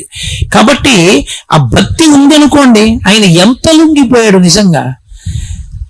పరమశివుని యొక్క రూపంలో ఒక చమత్కారం ఉంటుంది. ఆయన ఒక చేతిలో పరశువు పట్టుకుంటాడు. పరశువు అంటే గండ్రగొడ్డలి. ఒక చేతిలో జింక పట్టుకుంటాడు. ఆయనకి 3వ కన్ను అగ్నిహోత్రం. ఆయన తల మీద గంగమ్మ ఉంటుంది జటాజూటంలో. నిజంగా పరమశివుడు తినాలనుకున్నాడు అనుకోండి, ఆయన తినడం ఎంత తేలిక. మాంసం తినడం దూర్జటి కాళహస్తీశ్వర శతకంలో దెప్పి పొడిచాడు. అసుతోషుడు శివుడు ఎందుకయ్యాడో చెప్తూ, నీకు మాంసము వంచయేని కరువా నీ చేత లేడుండగా జోకైనట్టి కుఠారముండ అనల జ్యోతుండ నీరుండగా పాకం గొప్ప ఘటించి చేతి పునుకన్ భక్షింపక బోయచే చీకుంటెంగిలి మాంసమిట్లు తగునా శ్రీకాళహస్తీశ్వర. నీకు మాంసము వంచయేని కరువా. ఈశ్వరా, నీకు మాంసం తినడం అంటే నాకు కరువా? ఏటయా తినడం? ఎంగిలి మాంసం ముక్క పట్టుకొచ్చి తినడు పెడితే తినేసావా? నిజంగా నీకు తినాలనిపించింది అనుకో, లేచి వంటింట్లో కూడా నువ్వు వెళ్ళక్కర్లా. ఈ చేతిలో ఉన్న గొడ్డలతో ఈ చేతిలో ఉన్నటువంటి జింకను దెబ్బ కొట్టి ఇంత మాంసం ముక్కోటి పీకి చేతిలో ఉన్న బ్రహ్మకపాలంలో పడేసి పైన గంగమ్మ కాస్త నీళ్లు అందులో పోసి 3వ కన్ను అగ్నిహోత్రం మీద ఉడకేసుకుని నోట్లో పడేసుకోవచ్చు. లేచి కూడా వెళ్ళక్కర్లా. అటువంటిది ఇలా తినడం మానేసి బోయవాడు తెచ్చిపెట్టిన ఎంగిలి మాంసం తిన్నావా అంటే అసుతోషుడు. ఒక్క శివుడి విషయంలో ఉండే లక్షణం ఏమిటంటే అదే లక్షణం అమ్మవారి విషయంలో ఉంటుంది. ఏమీ తెలియని వాడు ఉంటాడు, పెద్దింటమ్మా అంటాడు. వీరి బయట ఓ చిన్న రాయి ఎడతాడు, దానికే పసుపు రాస్తాడు, బొట్టు ఎడతాడు, దానికే ఓ నమస్కారం పెడతాడు. ఒప్పుకుంటుంది ఆవిడ. ఆయన ఎంత దయామయుడో ఆవిడంత దయామయి. ఆయన అసుతోషుడు. ఎవడికి ఎంత తోస్తే ఎంత ఉపచారం చేస్తే దానికే పొంగిపోతాడు తప్ప నాకు ఇది తేమాలి, నాకు ఇది చెయ్యాలి అలా ఏం ఉండదు శివుడి విషయంలో. అందుకే నమశివాభ్యాం సరసోత్సవాభ్యాం. ఆయనకి చేసే ఉత్సవాలు కూడా ఎటువంటివో తెలుసా? ఆయన కోసం ఉండే ఉత్సవాలు, మన కోసం ఆయన వస్తాడు. కార్తీక మాసంలో కార్తీక పౌర్ణమి నాడు జ్వాలాతోరణం చేస్తారు. ఆయన కర్మ అండి. ఆయన్ని ఉత్సవం అని చెప్పి మాడవీధుల్లో వెంకటేశ్వర స్వామి వారిని వాహనాలకి ఊరేగించినట్టు ఆయనకి ఏం పెద్ద పెద్ద ఊరేగింపులు అవి చేయరు. ఆయనకి చేసే ఉత్సవం ఏమిటంటే ఆవిరి గట్టి తీసుకొచ్చి పెద్ద తోరణం కట్టి దానికి అగ్నిహోత్రం వెలిగిస్తారు. ఆ తోరణం మండిపోతుంటే దాని కింద నుంచి పల్లకీలో ఈయన్ని పట్టుకెడతారు. మధ్యలో పడితే పైనుంచి ఆయన మీద పడదు. ఎందుకైంది జ్వాలా తోరణం కింద నుంచి తిప్పడం అంటే, శరీరం విడిచిపెట్టిన తరువాత పాపములు చేసిన వాడికి యమలోకంలో జ్వాలాతోరణం దర్శనమిస్తుంది. అగ్నితోరణంలోంచి లోపలికి వెళ్ళాలి యమలోకంలోకి. అది మహాబాధ. నువ్వు ఎన్ని పాపాలు చేసినా కార్తీక మాస పౌర్ణమి నాడు నీకోసం నేనొస్తా, నేను పెడతా జ్వాలాతోరణం కింద. నా వెనక నువ్వు వస్తే ఇంక నువ్వు ఆ జ్వాలాతోరణం చూడక్కల్లా, ఈ జ్వాలాతోరణంతో సరి అని మన కోసమని తానొస్తాడు. ఆయన కర్మ, ఆయన రావాల్సిన అవసరం ఏమిటి జ్వాలాతోరణం కిందకి? మన కోసమని తానొస్తాడు. అందుకని నమశివాభ్యాం సరసోత్సవాభ్యాం. ఆయన ఉత్సవాలు మన కోసం, ఆయన కోసం కాదు. అంతటి మహితాత్ముడైన. కాబట్టి అటువంటి శంకరుడికి 4 యామముల యందు 4 యామముల యందు పూజ జరిగేటటువంటిది మహాశివరాత్రి. మహాశివరాత్రి అన్న తిథికి ఉన్న గొప్పతనం ఏంటంటే అర్ధరాత్రి 12 గంటల వేళ కటిక చీకట్లో శివలింగం ఆవిర్భవించింది. మనకి ఇటుపక్క ఏ దేవాలయాల్లోనూ లింగోద్భవమూర్తి ఉండదు. ఇప్పటికీ మీరు అది చూడాలి అంటే శ్రీకాళహస్తి దేవాలయం వెనక్కి వెడితే వెనక గోడ మీద కనబడుతుంది లింగోద్భవమూర్తి. అంటే లింగంలో శివుడు ఉంటాడు. తల కనపడదు, పాదాలు కనపడవు. తల దగ్గర హంస వెడుతూ ఉంటుంది, పాదముల దగ్గర ఒక వరాహము అడవి పంది వెడుతూ ఉంటుంది. ఎందుకలా అంటే ఆయన ఆపాతాళ నభస్థలంత భువన బ్రహ్మాండమా విస్ఫుర జ్యోతిస్పాటిక లింగమౌళి విలసత్పూర్ణిందు అంతామృతై. కటిక చీకట్లో ఒక జ్యోతి స్తంభం ఏర్పడింది. చీకట్లో అంత పెద్ద జ్యోతి స్తంభం లేచిందనుకోండి, ఎంత వెలుతురు వస్తుంది. లోకం అజ్ఞానంలో ఉంటే అజ్ఞానపు చీకట్లు పోకార్చడానికి అంత పెద్ద జ్యోతి స్తంభం పాతాళం కన్నా కింద నుంచి అభస్థలంత భువన బ్రహ్మాండమా విస్ఫురత్, పైలోకాలు ఎక్కడి వరకు ఉన్నాయో వాటిని దాటి పెరిగిపోయింది. అంత పెద్ద జ్యోతి స్తంభమే శివలింగము. అంత పెద్ద దాన్ని పూజ చేయడం బ్రహ్మ విష్ణువులకు సరిపోలేదు. విష్ణువు వరాహమూర్తి భూమిని తొలుచుకుంటూ కిందకి వెళ్ళారు. ఎంత వెళ్ళినా పాదాలు కనపడలేదు. హంసవాహనం ఎక్కి బ్రహ్మగారు వెళ్ళాడు పైకి, ఆయనకి తల కనపడలేదు. అంటే పరమశివుని యొక్క వ్యాపకత్వమును బ్రహ్మ విష్ణువులకు తెలియలేదు. ఆయన ఎంత వ్యాపించి ఉంటాడన్నది చెప్పగలిగిన మనగాళ్ళం మనమా? చెప్పలేం. కానీ అంత నిండిపోయిందనుకోండి, ఎలా చూస్తాం ఈ మాంసనేత్రంతో? ఎలా చేస్తాం పూజ? అందుకని అది తరిగిపోయి కిందకు వచ్చేస్తే లింగం అవుతుంది. అందుకే లింగం చతురస్రాకారంగా ఉంటే పడుకుందంటారు. కంచిలో ఇప్పటికీ పడుకున్న లింగాలు, కూర్చున్న లింగాలు, నిలబడిన లింగాలు అని ఉంటాయి. అవి పీఠం అది చతురస్రాకారంగా ఉందా, త్రిభుజంగా ఉందా అన్నదాన్ని బట్టి నిర్ణయం చేస్తారు. శివలింగం ఎప్పుడూ కూడా సాధారణంగా గుండ్రంగా ఉంటుంది. శ్రీకాళహస్తి లాంటి లింగాలు మినహాయింపు గుండ్రగా ఉంటుంది. గుండ్రగా ఉండడానికి కారణం ఏమిటో తెలుసా? ఇప్పుడు నేను ఇలా ఓ సున్నా గీశాను అనుకోండి, ఈ నా ఎదురుగుండా ఉన్న బల్ల, శాలువాలు, పూలదండలు ఎందులో ఉన్నాయి? నేను గీసిన సున్నాలో ఉన్నాయి. నేను ఇప్పుడు ఈ సున్నా ఇలా నా చుట్టూ కూడా తిప్పాను అనుకోండి, నేను మైకు ఇవి కూడా ఎందులో ఉన్నాయి? సున్నాలో ఉన్నాయి. నేను అలా సున్నా ఇలా సభ చుట్టూ తిప్పాను అనుకోండి, ఇప్పుడు ఈ సభ ఇవి అన్ని కూడా ఇందులో ఉన్నాయి, ఆ సున్నాలో ఉన్నాయి. నేను దాన్ని ఇలా తిప్పాను అనుకోండి, తేతలి చుట్టూ తిప్పాను అనుకోండి, తేతలి గ్రామం అంతా ఇందులో ఉంది, అందులో ఉంది. నేను దాన్ని ఇలా అన్నాను అనుకోండి, భారతదేశం అంతా తిప్పేశాను అనుకోండి, ఇప్పుడు దేశం అంతా ఎందులో ఉంది, అందులో ఉంది. సమస్త బ్రహ్మాండముల చుట్టూ అలా గీత గీశాను అనుకోండి, ఇప్పుడు అవన్నీ ఎందులో ఉన్నాయి, అందులో ఉన్నాయి. అసలు నిజానికి అండాకారములో ఉంటుంది బ్రహ్మాండము అంటారు. అందుకే కోడిగుడ్డు ఆకారంలో ఉంటుంది. అసలు ఈ లోకాలన్నీ శివలింగాకృతిలో ఉంటాయి. అది ఒరగడం ఎటురుగుతుందంటే చేసిన అభిషేక ద్రవాలన్నీ కూడా ఉత్తర దిక్కున సముద్రంలో పడిపోతాయి. దేవతలు చేసినటువంటి అభిషేకాలన్నీ కూడా ఉదయగ్రావము పానవట్టము అభిషేకో తత్ప్రవాహంబు వార్ధి జలధ్వంతము ధూపదీమము అని దూర్జటి కాళహస్తి మహాత్యంలో వర్ణిస్తాడు. బ్రహ్మాండాకృతిలో ఉంటే గుడ్డు ఇలా పట్టుకున్నాం అనుకోండి, ఓ పక్కకి వాలుగా ఉంటుంది. అది ఉత్తర దిక్కుకు పడాలి అభిషేక జలాలు. అవే దేవతలు చేసిన అభిషేక జలాలే మహాసముద్రాలై పడిపోయి ఉత్తర దిక్కున. ఇప్పుడు అంతటా నిండిపోయింది అనుకోండి గుండ్రంగా ఇలా లింగం, ఎలా పూజ చేస్తారు చెప్పండి నాకు? మీరే అందులో ఉన్నారు. ఇక మనం ఎలా చేస్తాం పూజ? అప్పుడు ఆయన ఏం చేస్తాడంటే మనని అనుగ్రహించడానికి ఇలా తరుగుతూ వస్తాడు. ఇలా పెరిగినది ఏదుందో అది బ్రహ్మాండమా విస్ఫురత్. బ్రహ్మాండమా విస్ఫురత్ సంకోచత్వాన్ని పొందితే ఇలా తరుగుతుంది. తరిగి తరిగి తరిగి తరిగి తరిగి మన ఎదురుగుండా ఇలా గుండ్రంగా కూర్చుంటాడు. ఇప్పుడు అది పైకి కిందకి వెడల్పు తిరిగిపోయింది అనుకోండి, అన్నీ అందులోకి వెళ్ళిపోతాయి. అన్నీ అందులోకి వెళ్ళిపోయింది ఏదో అన్నీ ఇందులో ఉన్నాయో, ఏది అందులో లేకుండా లేదో అది ఘనీభవించి సంకోచించి మన ఎదుటకొస్తే లింగం గుర్తయింది. ఇప్పుడు దాన్ని గుర్తుగా తీసుకుని దాని మీద అభిషేకం చేస్తే తత్ఫలితం ఏమవుతుంది? బ్రహ్మాండం అంతా చల్లబడిపోతుంది. అందుకే ఒక్కడు శివలింగాన్ని సక్రమంగా అభిషేకం చేసేవాడు ఉంటే లోకమంతా చల్లబడిపోతుంది. అందుకే అది చల్లగా ఉండడానికే పైన చంద్రబింబం నుంచి అమృతధార పడినట్టు ధారాపాత్ర కట్టి వెళ్ళిపోతారు. అందులో నుంచి ధారపడుతూ ఎప్పుడు శివలింగం చల్లగా ఉంటుంది. శివాలయంలో శివలింగం చల్లగా ఉంటే ఊరు చల్లగా ఉంటుంది. మహాశివరాత్రి అంటే లోకములను అనుగ్రహించడానికి లోకములకు జ్ఞానం ఇవ్వగలిగిన వాణ్ణని చెప్పడానికి, ఎవరి కోరికనైనా తీర్చగలిగిన వాణ్ణని చెప్పడానికి లింగస్వరూపంతో ఆపాతాళ నభస్థలంత భువన బ్రహ్మాండమా విస్ఫుర జ్యోతి స్ఫాటిక లింగమౌళి విలసత్పూర్ణేందువంతామృతై, అంతటా నిండిపోయినవాడు, ఇవేమీ కానివాడు, వీటిలా కనపడేవాడు. స్ఫాటికలింగ, స్ఫటికలింగం ఉందనుకోండి, అది చాలా గొప్పది. స్ఫటికలింగం, స్ఫటికలింగం రామేశ్వరం క్షేత్రానికి వెడితే తెల్లవారుజామున 4 గంటలకి బ్రహ్మముహూర్తంలో అభిషేకం చేస్తారు స్ఫటికలింగానికి. అప్పుడు చూపిస్తారు. ఆ స్ఫటికలింగం ఎదురుగుండా ఓ ఎర్ర పువ్వు పెడతారు, లింగం అంతా ఎర్రగా అయిపోతుంది, పువ్వు తీసేస్తారు, తెల్లగా అయిపోతుంది. శివలింగం మీద తెల్లటి పాలు పోస్తారు, తెల్లగా అయిపోతుంది. పసుపు నీళ్లు పోస్తారు, పచ్చగా అయిపోతుంది. మామూలు నీళ్లు పోస్తారు, మళ్ళీ తెల్లగా అయిపోతుంది. ఎదురుగుండా ఏది పెడితే దానిలా కనపడుతుంది, కానీ నిజానికి అదేమిటి? ఏమీ కాదు, శుద్ధ స్ఫటికం. అలా అంతటా నిండిపోయినటువంటి పరమేశ్వరుడు నిర్గుణుడు, కానీ ఎలా చూస్తే అలా కనపడుతూ ఉంటాడు. అది స్ఫాటికలింగ.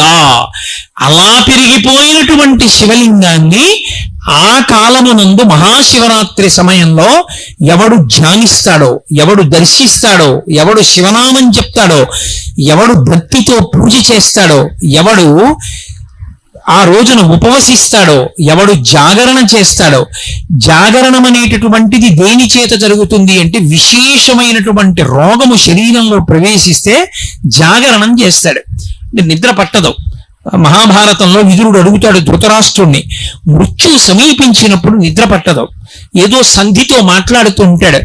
అలా కాకుండా ప్రయత్నపూర్వకంగా నిద్ర మాని ఒక రాత్రి ఎవడు శివనామస్మరణ చేశాడో వాడు యమదర్శనాన్ని పొందకుండా ఈ జాగరణ చేత, రోగము చేత జాగరణ చెయ్యవలసిన అవసరం లేకుండా శివుని యందు కలిసిపోతాడు.